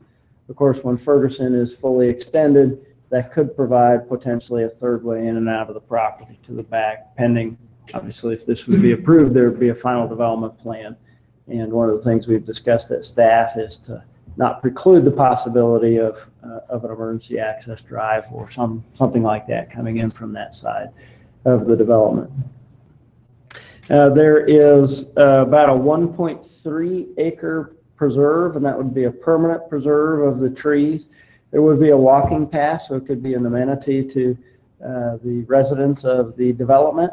Obviously, stormwater management has to be accounted for, and these are preliminarily where the engineers have determined the ponds need to go. There are 7 buildings here, and I think with that, I will stop, except to tell you that your planning commission did not fail to recommend approval, 3 to 4, so they recommend denial of this case, 3 to 4. So that takes a supermajority, or 5 of you, to overturn the planning commission's recommendation of denial in this case.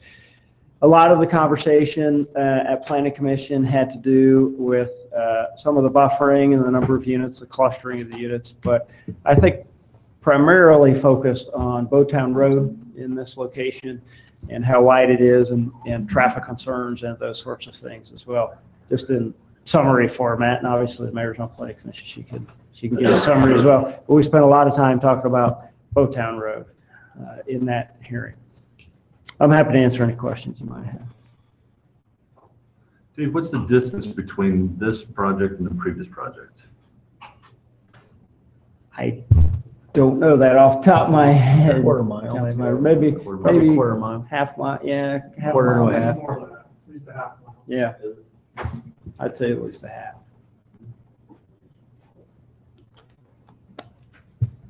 Questions for Dave?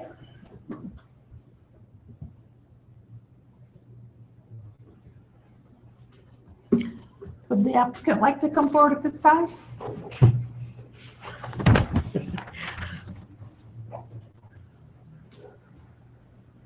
Council, while they're making their way up, I didn't go through the summary of R6. The PMU largely follows the lines of the last one, but I have it here if you want to reference. On that note, could you, Okay. Good evening. Good to see you again. Steve Kuckler, 94 North Sandusky Street, on behalf of the applicant, Metro Development. Yes, it's a privilege to be in front of you again. We've got one thing we wanted to, one thing we failed to show on in the other hearing, some of the amenities inside the facility, just so you can see what inside the units would look like. Again, right, some of the same talking points. I know it's, you got other matters before you, but yeah, there's another positive impact to the city. You know, we could, right, the applicant, we could just go under the existing zoning. Now, I would argue we qualify for the density bonus. We could get to 10 anyway under the existing zoning, the density. The good thing with this development, by working with staff, is we're able to preserve those trees. We're able to cluster the facilities to make them look good. And also, again, I would emphasize the tree preservation. The other thing that we've done here is there's a $700,000 nearly that's spent on Ferguson for future road connections as part of the city's thoroughfare plan. This developer, my client here, is willing to build that as part of the overall project cost. Again, this has been zoned since the 90s for multifamily. Village Gate, so I guess Village Gate would be, now you got me, the map's got me flipped around. Right, so Village Gate, right, Village Gate is just to the east of that. And Village Gate was obviously, has been around for a while, but it's also recent expansion that was approved. I would notice that, you know, obviously my client here is making significant contribution on Ferguson. That was a requirement of the city. Obviously been working closely with city staff on that. I would say that all the other developments, Village Gate, and also the other facility, office facility off of Bowtown, were never required to make any Bowtown improvements. And obviously the requirement that the city in this specific case is making us do is that Ferguson connection, and then dedicate the easement to the north for the future connection. So, which is significant. Again, several $1 million of infrastructure and tap fees and impact fees to the city up front. So it's a significant contribution, and only a sophisticated you know, business is able to kind of handle that up front to do that for that project. I don't know, Joe, if you got anything you wanted to add. Again, Joe Thomas, Metro Development. I know we spent an inordinate amount of time at our last hearing with Planning Commission talking about the existing condition of Bowtown Road as it pertains to our community, as well as the office building directly to the south of us. I had my engineer and survey crew go out there and survey the existing condition of Bowtown Road. And the statements that were made in the Planning Commission was that the width of Bowtown Road was somewhere close to 14, 15, 16 feet in width, and that you had to pull aside to allow other traffic to pass by if you were traveling two-way traffic. So just from a survey standpoint, the road in front of the community is 19 feet wide. And as you go to both the east and the west, it goes from 18.8 as far close to the point as possible, and it continues on 18.8 as far east as possible. And then as you get down to actually 521, it gets a little bit wider to 19 feet 4. So the width of the Bowtown Road as it stands today is allow two-way traffic both to pass going east and west in this particular manner. From a traffic standpoint, we work closely with the city engineer and their staff to do a traffic study. And as the city engineer will attest to, we weren't actually required to do a traffic study on this community, but chose to do one for your behalf to show you the impact of this community as it goes to the traffic in the area. And just to give you the AM and PM peak traffic conditions, for a total AM peak would be 57 cars, and for a total PM peak would be 73 cars. And a standpoint of the AM peak, of those 57 cars, we have 15 that would be entering the community, and then we'd have 42 exiting the community. Then on a PM peak, of the 73 total trips, we'd have 45 entering and 28 exiting. The difference existing versus what is proposed here, or what type of units and how they consistently contribute to the traffic scenario, is that the apartments are a little different than any other type of zoning on Bowtown Road. So you have your traditional office building, which you have your traditional traffic that comes in at the AM and goes out on the PM. And then you have the single family housing directly to the east of here that has traffic that is a higher percentage of AM and both PM peak, and then they have a larger percentage of trips that happen per day. Just because you have, of course, the condition of going back and forth to picking up children at school, dropping off children back at home, going to the grocery store, going to the soccer games, coming back from the soccer games. So in a single family subdivision, each home consistently comes up to roughly about 10 trips per day.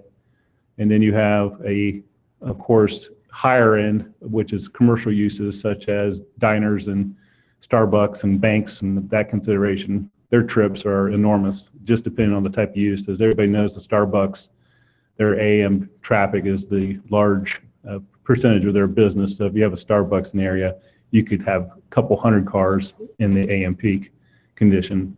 But as far as the apartments go, they have the lowest, if not, of course, considering if it's just open space and no cars using this, but the apartments is consistently the lowest use as far as trips per hour, trips per PM or AM peak, and then the overall trips per day. So on this particular location, if we were to come in at the existing zoning versus this zoning, you're talking a difference of roughly 28 units, and that probably lends itself to maybe 3 or 4 more trips in the AM peak and the PM peak as a whole. If you look at consistently, that we have 160 apartments, and the total AM peak is 57, and then the PM peak is 73. So roughly half of that is at the total for the PM peak, and you look at a third of that for the AM peak, where you have the consistent problems, and everybody knows the consistent problem in this area is the point. We consistently, as developers, look at the advantage of this type of traffic not having as large impact, but knowing that this may not be an enormous amount of taxes that it generates, but we also have residents here that will contribute to the overall tax base in the city of Delaware that lends itself to more funding for any roadway project that might be necessary in the area to correct traffic issues that are already existing. So we are more than interested in obviously discussing further with the city of Delaware on how to make this a positive impact. I think the issue of Bowtown Road is an issue that will probably be ongoing before and after I'm here, and that I can only help the manor and additional tax base that is not being generated by an open farm field. So that is one consideration here. And then the simple fact as David, Mr. Eflin said earlier about the preservation of trees, because I know we talked about density, we talked about 3-story product, but again, with the 3-story footprint, we're able to have that 1.5 or 1.3 acres of open space being a preservation area with the trees that are on the north end of the site. So I appreciate your time. Thank you. Questions for the applicant? Comments? None? Yes, you. Hey, Mayor, thank you. Yeah, I just had one thing. I think that my client here, Metro's, wants to continue to work with the city, obviously the neighbors on Bowtown, to try to figure out a solution to that. Bowtown's one of those, I remember when I was on council, it's one of those roads that no one on council really thinks about until it's obviously in front of you on a Monday night. I know there's some creative solutions I've spoken to the city engineer about since Planning Commission for a way to, help, help alleviate maybe some of these things, and looking forward to maybe working with other neighbors and solving their issues. Thank you. Thank you.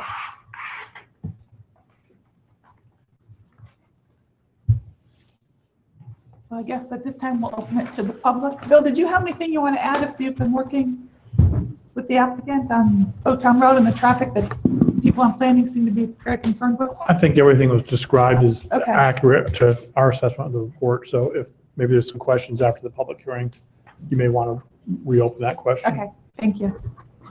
All righty. We'll open it up to the public. Scott, did you want to, Scott Cumberland? I don't have any additional comments, but I do thank council for my earlier comments, but I thank you. Okay. Holly Quinn, did you want to come forward?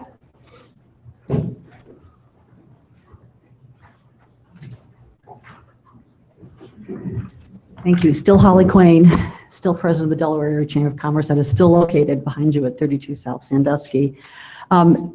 This project is part of the solution of the same problem, the same issue that we have with regard to housing.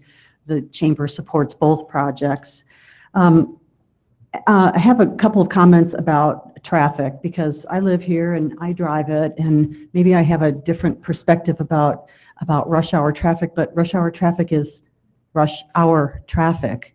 And so one thing I've learned from chamber world, from all the smarter people who are around me, and that's you can build a 9-lane road for 1 hour, or we can work with what we have, and we don't close our doors to the city because we have an issue with the point. And I'm not articulating this well, so let me get back on point, and then maybe I can sound a little more intelligent.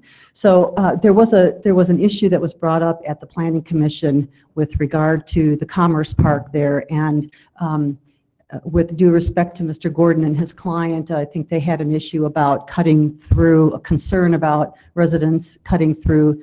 And I actually drove it. Again, I've been through there many times. I always get lost because there's a dead end and then a dead end, but I drove it today, this evening before I came here, just to make sure I was correct. But if you've driven through the Commerce Park, it's kind of twisty and turning, and you drive it with your foot on the brake. And I, with all respect to Mr. Gordon and his client, I just don't see the residents of High Point navigating.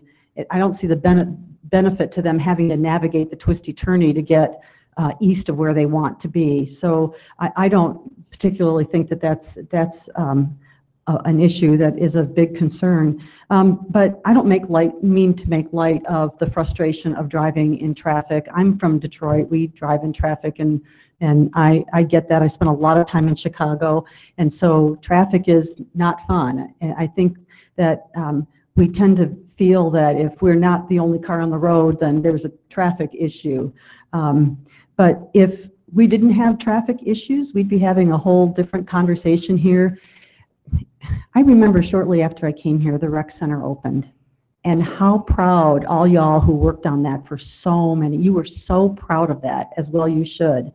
And we've had the city, the chamber has hosted State of the City for 10 years now, and every year Tom and et al. Talk about the growth and this community. Well, guess what? You built a community. People want to live here. We can't build this amazing community and then close our doors because we have transportation issues. Those are challenges. Those are things we find solutions for because we have these people who want to go to the rec center that you spent blood, sweat, and tears and years to develop. So, we have I guess we have some choices, and one is we just halt development as was suggested at the Planning Commission meeting. And so if we do that, then all of us who live in the city have to pinky swear that we're going to ante up for all the issues that come up. We'll do that. Or, our second choice is that we can say no more development. We're not going to ante up, and you guys figure out how to get us what we need.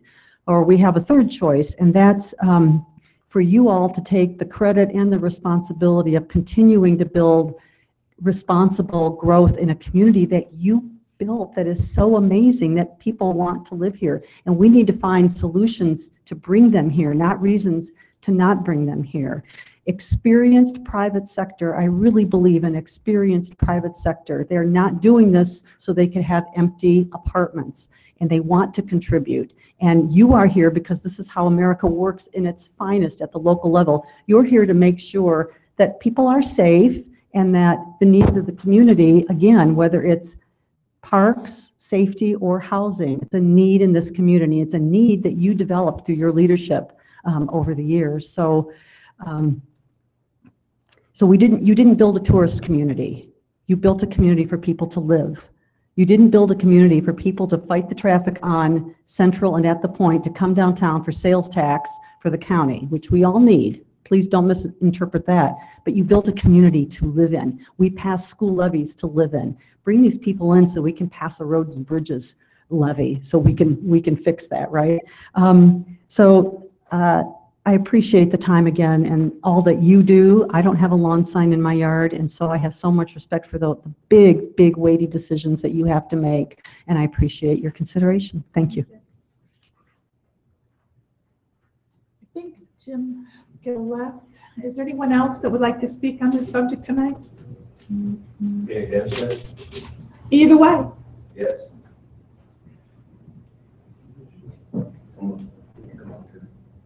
Can Mr. Snodgrass come up with me? Absolutely, we would love to have him.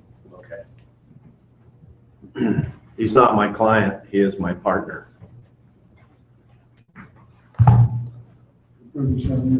Yes. Great soul. I'm David Gordon, live at 70 Northwood Drive. This is Ed Snodgrass. He's living in Willowbrook now. Just moved in a year ago.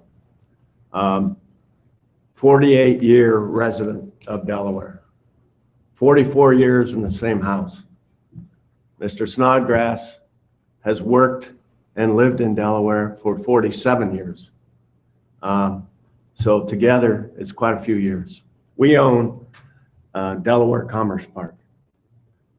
8 buildings across the street from this. We're proud of it, very proud of it. We keep it nice, mow it, have good tenants.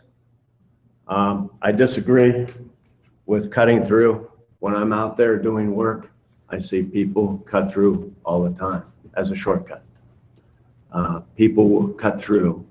We can't stop them. We're not going to put signs up and police it, but that will happen.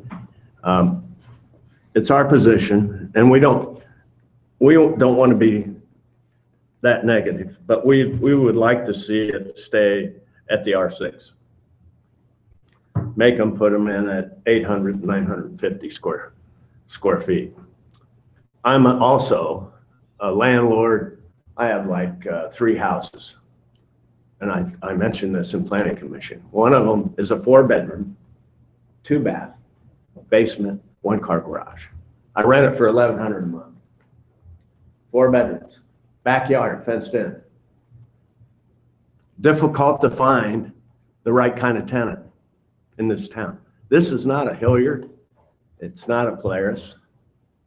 Don Kenny is the owner of this project, not Metro. He's the owner of Metro, but they don't mention his name. Don Kenny, one of the largest apartment builders in Central Ohio. He and Ron Sabatino. You just passed some apartments for Mr. Sabatino on Houck Road. I don't know how many units that was. Can you tell me, Ms. Mayor, or can you tell me, David, how many units was that? 160. 160? 6, I think it was. Okay, all right. How many units do we need in this town at this time? I don't know where these young professionals are coming from. I see some lawyers that move in and move out, go downtown Columbus from the prosecutor's office. But I don't know where these young professionals are working unless it's in Columbus, because we don't have those kind of businesses in this town. That's what we need. We need businesses. And I've said that from the time that I moved here. Back in the day, PPG was one of the big employers and brought people in, and they didn't live here. They lived in Dublin and other places where there were big houses. So it's our request. And we believe, Mr. Snodgrass and I believe that the Bowtown is what we say. It's about 15 feet of pavement. Now there's a berm on each side, and it's not in very good shape. There's holes that have been patched. And the interchange at 521 is terrible. If you go out there to make, I don't know how many of you going out Bowtown and tried to make a right-hand turn, it's difficult. Or a left-hand turn, you have to turn your neck all the way around to make a left-hand turn on 521. That has to be changed. No matter what, that has to be changed. Taxes. They have claimed that this is going to bring $14,900,000 on the tax rolls. Well, we get very little of that in the city. We don't get much from the income tax or property tax. You get it from the income tax. We don't know what these people are going to bring into the city with income tax. We're hoping. I drive Central Avenue every day. I'm not worried about the traffic. I'm worried about the condition of Central Avenue. Every year we tear up and patch. We're doing it every day now. You can go out there today. We're digging down that deep and patching. It happened last year, happened the year before. It's terrible driving up and down that road. It's more so than William Street. And William Street has more truck traffic than Central does because of the bridge. How are we going to correct that street, just Central, with all the traffic that we have? And most of the traffic is going to subdivisions out that way. We're getting off topic here, aren't we? No, that's part of these people that are going to be living there are going to use that. They're going to come downtown and they're going to use Central Avenue. I understand that, but we're getting into the weeds here. But that's a big peeve of mine. Now, we can't afford to maintain the streets that we have. We're not doing a very good job of it. So why add to it? That's my point. You understand? Okay. And I think you brought that up about Bowtown Road. It needs to be improved. We're concerned with our project also about sidewalks. There are no sidewalks on that street. And you're proposing, I think the Planning Commission proposed that there just be a sidewalk in front of this project, but it would go nowhere at this point. The people from Village Gate Apartments walk in the street right now on Bowtown Road to go uptown. And I see that happen every day. So we would ask you not to amend this, to leave it as the R6. If they want to build their apartments, that we can't stop them. You have to give it to them because they'll meet the criteria, 35 feet tall. But there must be a reason they don't want to do it. It must not fit their budget. Do you have anything else to add? Ed Snodgrass and Dave said, I am just more concerned with seeing things that happen later on that we shouldn't really get into too much here. Right now, it's just a nice little project out there. As Dave said, 11 buildings. We've been there for many years. And the road gets cut into that, and that's all the developer just has to tie in that road. Sooner or later, someone's going to come knocking at our door and want some money to build that road and straighten it up from one end to the other. Dave and I have just one little piece of ground left there, about half an acre, that we could build another building on. Well, what happens if 2 years down the road we come in here and go through the thing? Well, now we got to pay for that road as well for maybe one building. We've done everything the city's asked us to do, and I don't think we've ever asked for rebate or special conditions or anything. We paid for everything we've done and tried to maintain a nice project, and we are. And I feel a little bad because I used to stand here before everyone doing this 2 nights a week anyhow. But I'll just say one thing and hope that this doesn't hit the papers. We did a pretty bad job on 23. We got an opportunity here on Route 36 and 37 coming into town to make this something. Not a Dublin. We're not going to be a Dublin. We don't have $1 million golf course out here or multi-million, whatever. So I'm just saying, we've already had our opportunity down South 23. And my partner at the time, we had an engineering firm here, Frank Stoltz, put a plan together, which is basically Sawmill Road as it's built right now. And the whole key to that thing was eliminating the number of streetlights and points of access for Route 23. It didn't happen. We've got more points of 23 than we ever thought we'd ever have. So anyhow, my concern is I don't want to see us have to get stuck with rebuilding Bowtown Road, but we'll continue the way we have it. Thank you. Thank you. Any questions? Thank you very much. Okay. Yeah.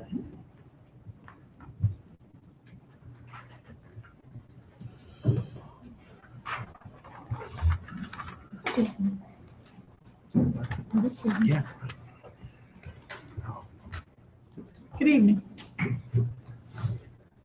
Good evening. My name is Eddie Ambrose, and I own the property on the Brown Line, right, as you see there. The new road they're proposing to put in there, the road to nowheres, goes to my property. Why didn't they take that road through their property? Good point. They could have turned it and brought it around the other side, which is already developed. That road going through my property is going to take my property value down 50%. Now, I didn't buy this property yesterday. I bought this property 25 or 30 years ago. I was at the meeting of the zoning when I went through the zoning. There's a few questions I asked.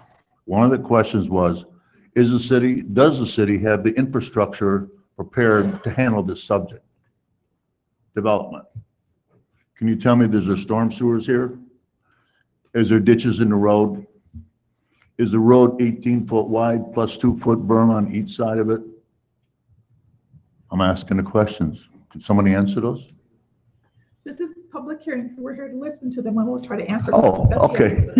So Okay. it's not a back and forth. Okay, thank you. Thank you. Okay, well, basically the 18-foot road, 18-foot hard surface and 2 foot of berm on each side is pretty much standard. And I think that if you take a look at 2 school buses that are coming down Bowtown Road, they're going to have to get off to the berm because they can't pass each other. And there's all different angles of it. Nothing has been done to that road since I've owned that property over 25 years. That's one of the problems. The most important thing about it is I'm concerned about the watershed. Everything that you're seeing on that print right there, this is east of my property. The Brown property is mine. All that watershed goes across my property and drains down into the right-hand corner of that view. I'm looking at this view here. It's probably, I guess it is. It's the same one. Okay, I'm looking at the big one. All right, it all drains to that corner. I'm looking at the, I think that's a water holding pond there. I forget the name of what they call it, but anyways.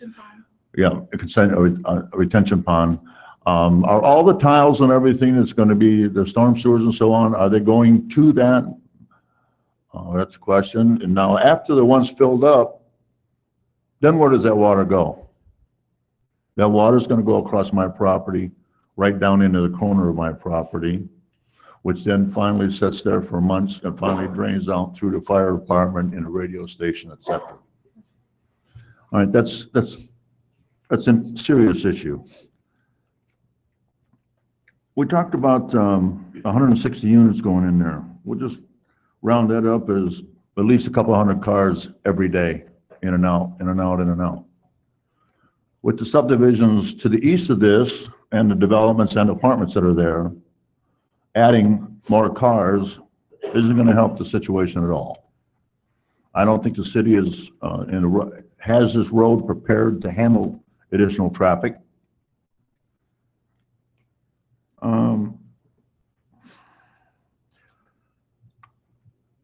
Somebody needs to explain to me about this road that's going to nowheres. Is that road eventually going to connect to Vernon Street on the other side? Where's going to be the dump out? Where is Bowtown Road in what is it, Warren? The road behind it, slipped my mind. On the next road, does anybody know the name of it? Ferguson? Vernon. Vernon. Vernon, okay. It's Vernon. Is this road here eventually going to connect to Vernon? How are you going to connect? How does the city plan have this thing connected to Vernon? There's none of the subdivisions presently connect to Vernon. Wait a minute, there is one. I think the first one, you can go down Vernon and go into the first subdivision, I think, or maybe it's the second subdivision. All right. So I'm sitting here looking at my interests and trying to protect my interest. I'm all for development, but I think development needs to be handled in the proper way, and I think the city needs to be upscaled to what the developer is going to do. And furthermore, what concessions has the developer offered to the city regarding Bowtown Road? Because I've never seen these prints until I was here at the zoning meeting a month or so ago. I've never seen these prints, so it was kind of news to me. So if somebody can answer some of these questions for me, I greatly appreciate it. Okay. Let's see if there's anybody else in the audience that would like to come forward, and then we'll answer them all at once. Okay. Okay, thank you. Is there anyone else that would like to come forward at this time? All right. Seeing none, do you want to attempt to answer some of these between Dave and Bill? No? Is that what you would like? I think they're mostly bills. How about that? Nice pass in the buck. I will just put up another diagram about, I think one of the last points. Where does Ferguson connect to? This is maybe the farthest zoomed out, so maybe the easiest to see. So Ferguson would start in here, and then it actually stubs right here north of existing Village Gate and would basically come around this way. Vernon is up here on the screen and connects into Old Colony subdivision today. So eventually the roadway networks throughout all of there would connect but be local roads. So the Ferguson that you showed where the road just stops though, and it goes on to his property. That would be the start right here. And there's a bit of Ferguson here when we did Village Gate 2. This bit of Ferguson was going to be constructed and would come around this way eventually. This is Bowtown here going, this is what they call Ferguson? Correct. Correct, and then where is it going to? Where is it going? Right there where your finger is. It's going to turn again and come back out. Well, no, if you go straight across through to Old Colony, right here. It actually stubs right there today. Now, is this an emergency exit or is this to continue the street? No, that would to be to continue the street. Bill, I think the rest, stormwater and Sure, well, just make a few more points on the road. The gentleman asked a question, why is some of it shown on his property? And typically when we lay out future roads, we show them on a lot of people's property who may or may not have current interest in developing, but we are assuming that all property between Village Gate, including this undeveloped parcel, what's under consideration tonight, all the way to the railroad track, will probably, likely someday develop in some form. So our goal is to make sure we have public access serving that property, and that's what, frankly, Ferguson does, which the first 500 feet is being built through this particular project. Some of it could build through future projects, future properties, should those properties ever want to develop, as they did through Kensington and through the Village Gate project. So immediately we see Ferguson actually providing an access out of Kensington to the west, across Village Gate, across this project, then ultimately back south again to Bowtown Road, providing that north-south. Question came about Vernon Avenue. Absolutely, we want to see that Ferguson be able to extend all the way to Vernon as well for more continuity and provide more connectivity, not just for emergency services, but to provide multiple access points for the community to move in and out of that area. We've heard a lot of testimony tonight regarding our concerns over traffic, and yes, traffic does increase. Holly Quain really summed it up very well. Peak hour or rush hour traffic happens during peak hour rush hour. Whether it's here in Delaware, I was on the OGO website tonight at 5 o'clock, and 270 and 71 were to crawl. Almost that way every night. Rush hour, that's what happens. Traffic becomes very heavy, slows traffic down. Outside those hours, our road network really works fairly well. Now, to Mr. Gordon's point, the condition of our roads are very poor. Us council embraced that and realized a couple of years back that we do need to put money into roads. The community at least that point didn't support that need, but the need's still there. And we're discussing those needs again tonight. No fault to the development. Development happens. Dave and council handles that well, but our road conditions are still there. It's a parallel issue that we need to deal with. I guess in regards to the 18-foot Bowtown Road, we recognize Bowtown Road is a substandard road. It is 18 to 19 feet. I verified it too. That's what it is. I've been on that road, as probably many of you, many times. I've never had to pull over for someone passing, but it is narrow and you have to be careful. The condition is poor. It's township, and it needs to be addressed the same as roads like Slack Road, Owen Fraley Road, Clear One Road, plus many of our local streets that are very substandard and narrow. Again, we have a need to put more funding into these roads at some point so we can upgrade them. Bowtown Road may move up to the top of the list because there's more development in that area, and it would make sense to take care of that street sooner than later. But those are the issues I'd like to speak on the road. In terms of just the watershed is the same basic watershed. I'll let Blake talk a little bit too, but Kensington, Village Gate Apartments, this particular project talking about tonight, and the Delaware Commerce Park we're here about tonight, all dump into the same watershed, all come to that same outlet point nearly across the street. Actually is on the Delaware Commerce Park property. You can see that there's a large storm sewer that Kensington built on the north side of Bowtown Road that a lot of these projects also dump into and connect into that watershed.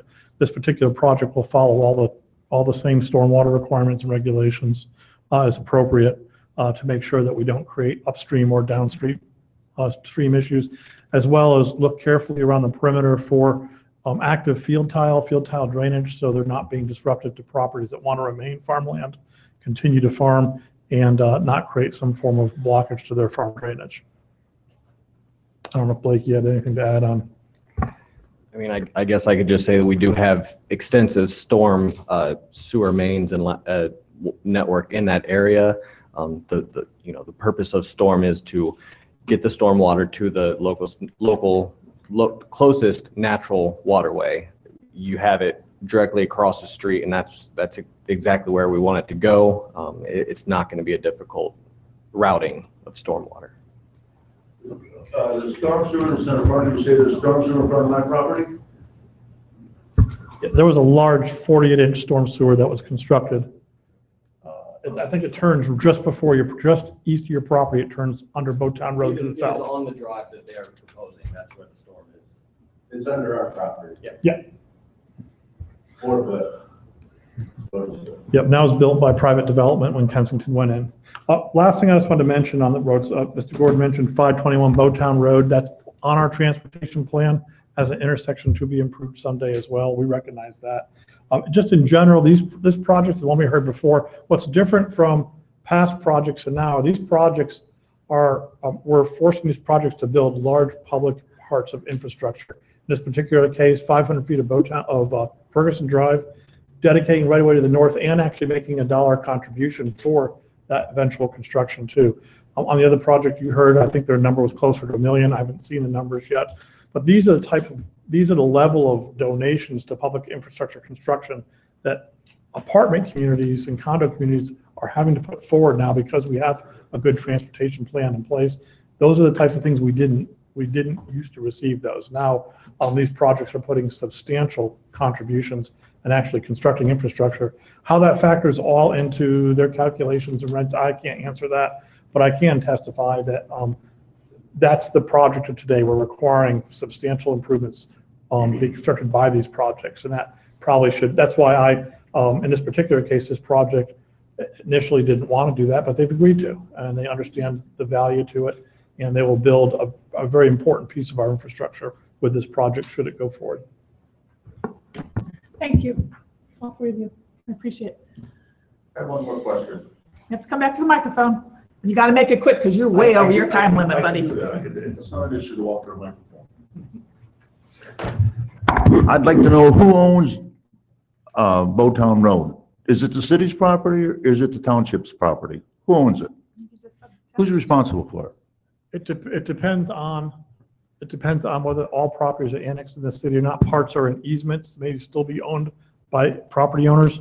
Much of it is in public right-of-way, which would mean the city would own it. Either way, the city is responsible for the maintenance of Bowtown Road and the eventual reconstruction of Bowtown Road. And that's the full length of the road all the way to 521? Without looking at the detailed maps, I don't want to be premature and say every part of it is. Because the reason I'm asking that is the front part of my property is in the city. Behind, I think 130 feet back from the Bowtown Road is in the township. So that's why I'm asking who owns the road? It varies. A lot of our roads that were in the perimeter of the city at one time are owned both by, are owned by property owners if they're in access easements. But the maintenance responsibility would lie on townships assisted by the county or the city if it's in the city corporate limits. It varies on roads, very similar on many other roads in the city that we have multiple jurisdictions with responsibility on those roads. Bowtown Road is similar in that respect. So no one person owns the road or one entity owns the road. I just happen to be a township trustee and I understand what township roads are and I understand what village roads are and cities roads are. Somebody's responsible for that road. Somebody owns that road. Does the township own it? That's what I'm asking. I see. You're saying multiple people own it? I'd say without more research, it's hard to give you a hard and fast answer right now. Okay. Thank you very much for your time. Is there anyone else in the audience that would like to come forward this time? Okay, we're going to close the public hearing and take this to another reading. Okay, let's move on to item, is that meeting a short break? Are we good? Okay, item 16, if you'll please read this into the record. Ordinance number 18-76, an ordinance supplementing the 2018 appropriations ordinance to provide additional funding for the renovation of City Hall and the City Hall Annex and to make improvements to the parking lot east of the City Hall Annex building. This is the second reading of an ordinance that would authorize funding for completing the City Hall Annex project and a municipal parking lot east of the Gazette building. And Jackie is here this evening to give you an update on where we stand with the current project and just a couple of reasons why this project makes sense. Absolutely. Thank you, Tom. Officially welcome you back to Jackie. Yeah, well, thank you. Thank you. I'm happy to be back. Just to, so the Cohatch project is going extraordinarily well. They are, as they're pretty much on target. They are doing some beautiful work over there. I have to give a lot of credit to Titan Construction, their contractor, who we also have utilized to do the second floor, some of the second floor work as well. They're an amazing small construction company, but very in tune to the needs of Cohatch and the city. So we're very pleased to have them. We have gone to HPC about the skywalk between the two buildings. I believe that we have administrative approval to go forward with that. That money is already budgeted. So they were shooting elevations again, just to be sure, because that's not, you definitely want to measure twice on something like that before you cut. So, yeah. So they were shooting elevations last week. They are We have done the demolition on the second floor. They are going to do all the mechanicals. All that money has already been approved by this body, and it's moving forward smoothly. Going on to what tonight's ordinance is regarding is the additional funds to pretty much finish out the City Hall and to renovate the second floor of the City Hall Annex. Frank Shiroki, the former city manager, was in last week, and I happened to be able to run into him. And I told him that, about some of our plans and that we're going to be bringing forward tonight. And he reminded me that when council approved the renovation of this building, he told council, you understand we're at max building right now. And that was in 1993. We started building in 94. So 24 years, this building has served the citizens of Delaware very well, but that the council then and the city manager knew that they had maxed out capacity. That's all they had. So what you're considering tonight and have been considering over the last few months, and the Finance Committee has been considering, is additional monies to improve security in this building, to renovate the second floor of the City Hall Annex, to build a small, I guess we're going to call it a small gateway park and some additional parking, and do some renovations for the second floor, minimum renovations for the second floor here. So I'm happy to answer any questions, and as the project continues, we'll be giving you updates as well. Questions for Jackie? Okay. Yeah, we would recommend if you're inclined to move on the approval this evening, if you could. If not, I thought we just kind of assumed that, but Well, it says adopt at second or third reading. Second So or third I'll reading. Council. Just color me a little anxious. Do you want to take it to a third reading or want to vote on it tonight? Make a motion to suspend the rules requiring 3 readings of ordinance 1876. Second. I have a motion by Mr. Jones, a second by Mr. Schaefer. Any further discussion? Roll call, please. Mr. Jones? Yes. Mrs. Keller? Yes. Mr. Browning? Yes. Mr. Rohr? Yes. Mr. Hellinger? Yes. Vice Mayor Schaefer? Yes. Mayor Riggle? Yes, motion carries. Make a motion to approve ordinance 1876. Second. Motion by Mr. Jones, second by Mr. Schaefer. I'm just looking at this doesn't say anything else. So go ahead. Second reading. Yeah. Roll call, please. Mr. Jones? Yes. Mrs. Keller? Yes. Mr. Browning? Yes. Mr. Rohr? Yes. Mr. Hellinger? Yes. Vice Mayor Schaefer? Yes. Mayor Riggle? Yes. Thank you all very much. I appreciate Good it. way to come back. We'll get working on this. Item 17 is second reading of ordinance number 18-77. Ordinance number 18-77, an ordinance determining that the petition for the establishment of the Terra Alta Community Authority complies as to form and substance with the requirements of Section 349.03 of the Ohio Revised Code, and to fix a date and place for a public hearing on that petition and declaring an emergency. Emergency clause. That this ordinance is hereby declared to be an emergency measure necessary to provide for the public peace, safety, health, and welfare of the city, and to timely advance consideration of the petition of the developer to enable the city to receive the full benefit of the proposed development. Madam Mayor, members of council, this is just the second reading. At our last meeting, we elected to leave this on, even though our hearing is not until, I believe, September 10th. Is that our next meeting? Correct. But rather than tabling and bring it back, we just left it on for reading. So I do not believe any action is needed at this time. I can provide you a brief update following comments at the last meeting by Vice Mayor Schaefer regarding establishing perhaps some criteria for projects like this in the future. I know our city attorney is working on that. And at the request of the developers, the planning director, Dave Eflin, and I sat down the week before last and went over some of the issues, the just kind of rehashed their rationale for doing this. You know, my sense is if council's inclined to consider this, I've heard some comments about length of the term that needs to be limited. That it not be at the same, the millage that's being proposed. I plan to provide you with some options as part of your September 10th meeting. It might address some of the concerns that were raised regarding this authority. So That's what we're working on now. We had requested some additional information from the applicant following at our meeting regarding some questions about the homeowners association and some of the different millage rates. So we're waiting for that information now, and that will help inform me as I prepare some options for you to consider as part of your consideration of this matter.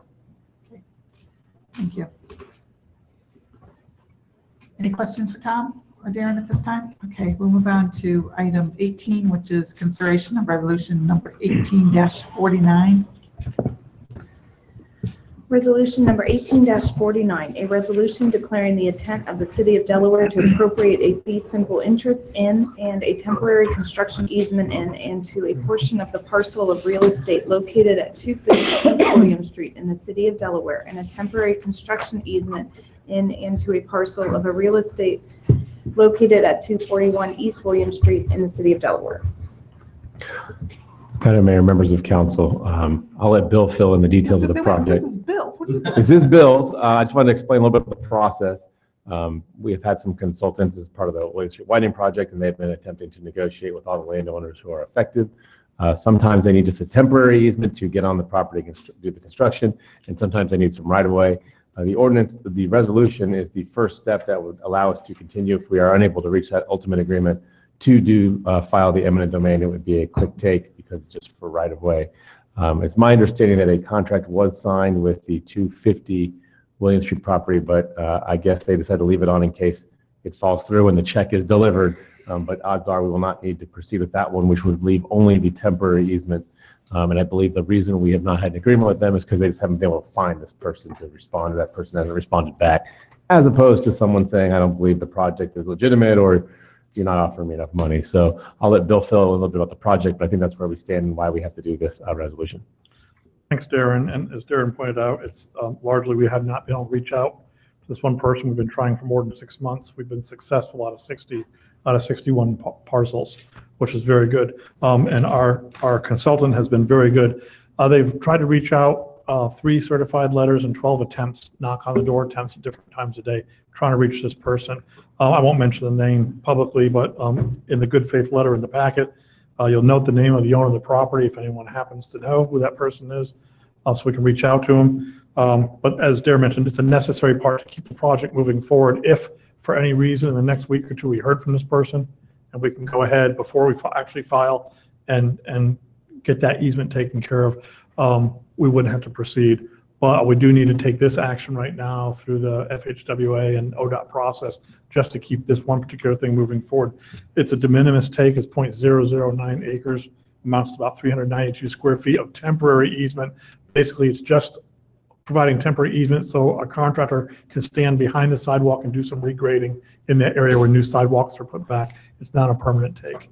Has a value of $300. We've settled multiple similar temporaries for the same value all through the William Street project. This is just a case of out of all the properties, we just cannot get a hold of this owner or get them to respond. Actually, one clarification, the value actually is way less than $300, but ODOT's minimum is $300. I think the value is $170. So they actually come out ahead because ODOT will not let you write a check for less than $300. So at this point, we're just recommending approving this so it sets us up for the next step, assuming there's no way to reach this person.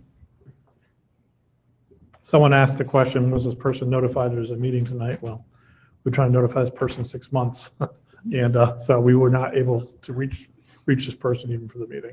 And then one final procedural note, as soon as this is passed, we are required to send written notice of the resolution by mail to the address. So that's one more chance to get a hold of the person. The nice thing is as Bill said, since it's a temporary easement, we file a quick take, submit the check to the court, which would be available to that person at any time. And then by the time the court probably happens, the temporary easement might actually be done. So we might be just fighting over, the money. So. Okay, what is the wish of council? Move for approval of resolution 18-49. Second. Motion by Mr. Schaefer, second by Mr. Jones. Roll call, please. Mr. Jones? Yes. Mrs. Keller? Yes. Mr. Browning? Yes. Mr. Rohr? Mr. Hellinger? Yes. Vice Mayor Schaefer? Yes. Mayor Riggle? Yes. Moving on to item 19, which is consideration of resolution number 18-50. Resolution number 18-50, a resolution adopting the 2019 through 2023 5-year capital improvement program. Just real quickly, we have a work session scheduled for next Thursday, and then another work session October 1st to review the CIP. As you note, it is out of balance in the first year included, and that's something that we'll be reviewing with you next week, is really some options for bringing it back into balance, and that's what we're working on now. And just as a note, a couple of you have contacted me about some inconsistencies on some of the pages that were submitted. We're putting that all together as well, so that there will be some substitute pages that we'll get you at your meeting next Thursday night, so that you have the document is accurate. So that's what I've got. And that meeting is scheduled for 6:30. That's the work Which session. So there's 2 work sessions. I'll ask the clerk. I believe we had it at 6. Which one? The Thursday. Thursday. The 6th, September 6th. Is that the one you have a conflict with? It is, I have to be downtown Columbus 5, probably be done by 6 or so. I have the CIP meeting at 7 in my calendar. No? It was scheduled a long time ago at Okay, 6. I thought it was scheduled at 6:30, so we're all off here. Well, we can make it whatever time. Make you it like. 6:30 if that works. Does 6:30 help you? I won't be able to get here at 7, so it doesn't matter. And we 6:30 works? Does that work? Okay. Gets her, gets her. Yeah. I think originally it was scheduled 6 to, what was saying, 3 hours? Yeah, I think we had it for 6 to 9. Yeah. But we scheduled that back in February or January, so it's been a while. I may be late. Okay. I have 2 kids. There's no possible way my husband can get 2 kids 2 different places. Sorry. I had 7 written down. I'll try to work Well, out. I mean, does the rest of you want to go to 7? No, just start. They Yeah. get here, they get here. Okay, I'll try to work it out or come late. Sorry, I had 7 written. That's all right. Okay. Number 20 is consideration of ordinance number 18-79. Ordinance number 18-79, an ordinance supplementing the 2018 appropriations ordinance to increase funding for the purchase of fuel and declaring an emergency. Emergency clause. This ordinance is hereby declared to be an emergency measure necessary to provide for the public peace, safety, health, and welfare of the city, and to provide for the continued operation of city vehicles and equipment used to perform daily duties and assignments, and as such will be in full force and effect immediately upon its passage. I know it's first reading. Did you want to say anything? Yes, because I am going to ask for consideration to approve this tonight for reasons I'm about to tell you. This is about fuel use. This is about the city's fleet fuel use. And what we budgeted for was based on 3-year average fuel use across the board. And we had a spike this year, both in our fuel use for largely those divisions responsible for snow removal based on the winter we just had. And also, it's in the fact sheet, but gasoline is about 12% higher than we predicted, and our on-road diesel is 90% higher.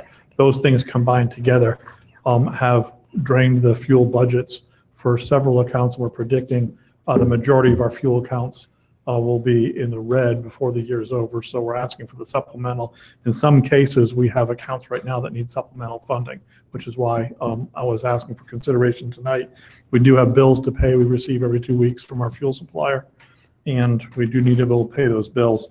The sheet I put in the very end, chart that looks like this, is really just for each division. It shows a 6-month, the first half a year history, so we can compare it to the first 6 months of 18. Largely, if you see a large spike in a number, it's most likely it's a department that was related to snow and ice removal, and those departments have heavy uses. Particularly the street maintenance, which is about 6th from the bottom. You can see in 2015 had 14,000 gallon usage, and we're up to 11,000 gallon usage already this year, and then 2 very light winters at 7,100 gallons apiece. So you can see when you do your averages, it's easy to get below if you have a large spike like we did this year, compounded by significantly higher fuel costs and we use for averaging. Puts us in the spot we're in right now. If this was any other type of project that we had some time on, but we do have some outstanding fuel invoices. So I would ask for council to consider approving this tonight if you so wish. And I can answer any questions on this regarding the issue. Any questions? Any motions? Make a motion to suspend the rules requiring 3 readings on ordinance 1879. Second. Motion by Mr. Jones, second by Ms. Keller. Roll call, please. Mr. Jones? Yes. Mrs. Keller? Yes. Mr. Browning? Yes. Mr. Rohr? Yes. Mr. Hellinger? Yes. Vice Mayor Schaefer? Yes. Mayor Riggle? Yes, motion carries. I make a motion to adopt the emergency clause for ordinance 1879. Second. Motion by Mr. Jones, second by Mrs. Keller. Roll call, please. Mr. Jones? Yes. Mrs. Keller? Yes. Mr. Browning? Yes. Mr. Rohr? Yes. Mr. Hellinger? Yes. Vice Mayor Schaefer? Yes. Mayor Riggle? Yes. And I make a motion for the approval of ordinance 1879. Second. Motion by Mr. Jones, second by Mrs. Keller. Roll call, please. Mr. Jones? Yes. Mrs. Keller? Yes. Mr. Browning? Yes. Mr. Rohr? Yes. Mr. Hellinger? Yes. Vice Mayor Schaefer? Yes. Mayor Riggle? Yes. Thank you. Finance report. Thank you. The report through the month of July was included in your packet. I am seeing quite a bit of development-related revenue on the actual construction end, impact fees, capacity fees. Our engineering fee revenues and expenditures kind of are in advance of that, and so we don't have quite as much engineering fee revenue this year, but a lot of the numbers that are changing quite a bit are development related. All of our other operational issues, income tax, property tax, a lot of those other revenue and expenditures are pretty much in line with what was anticipated. So no major concerns at this point in time. Did read in the paper, City of Columbus is actually looking at quite a bit less increase in their income tax than what they had planned. They'd only, I think, anticipated about a 1.8% increase. They're probably going to be less than 1%. We budgeted about 5%, and we're about 4.3, so we're not too bad, too far off from that. Entertain any questions you may have. Questions? Okay, thank you very much, Steve. City manager report. A couple of items. One is AEP has recently announced grant programs for electric vehicle charging stations, and we will be pursuing those. The site came up a couple of years ago, and hopefully we'll be able to get some funding through that program. I know Bill and his staff and Caroline Cicerci is working on that as well. She's our sustainability coordinator. So we'll be reporting more on that in the next few weeks. The comp plan steering committee, there is just kind of a shout out for the upcoming public meetings. Please post this on your Facebook pages, Nextdoor, wherever you are. Make sure people try to engage in this. There's 4 separate meetings. I believe they all cover the same. They're all the same 5 meetings. They're all the same format, and do everything you can to spread the word about that. We do have more of those paper handouts if you need them, and of course you can direct people to the comprehensive plan website. This is on there. Can we get a PDF form of these emailed to us? Yep. So we can post them? And then the business card sends them to the website also. So make sure you take them and pass them out, please. There is a dedication of a piece of art sculpture that will be, we've been working with the Arts Castle for the last several months. It's going to be out close to where the art gallery is on Winter Street next Friday, as for the first Friday at 6 o'clock, Gallery 22. So I'll be sending you out a notice about that. I was very fortunate to have represented the mayor and city council at the Habitat groundbreaking last week on Fair Avenue. They really they do an important role in providing affordable housing in our community. So that was a great to be part of that. And I believe the house will be finished up next spring. So, and finally, I will be not here for the September 26th meeting. I have my annual ICMA conference in Baltimore. I will be out of town for a few days attending that conference. And that's all I have. Okay. Council comments? I have none tonight. Mrs. Keller? I have none. Mr. None, thank you. Nothing. No, come on. Well, I have a long statement. Work sessions. What'd you say? Work sessions coming up at some point. Yes, we will have lots of work sessions coming up, lots to cover. So get ready for your Monday nights. And with the hour, we'll just look for a motion to adjourn. Motion to adjourn. 9:36.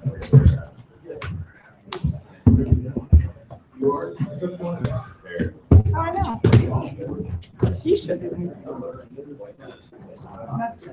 He should. I don't think she.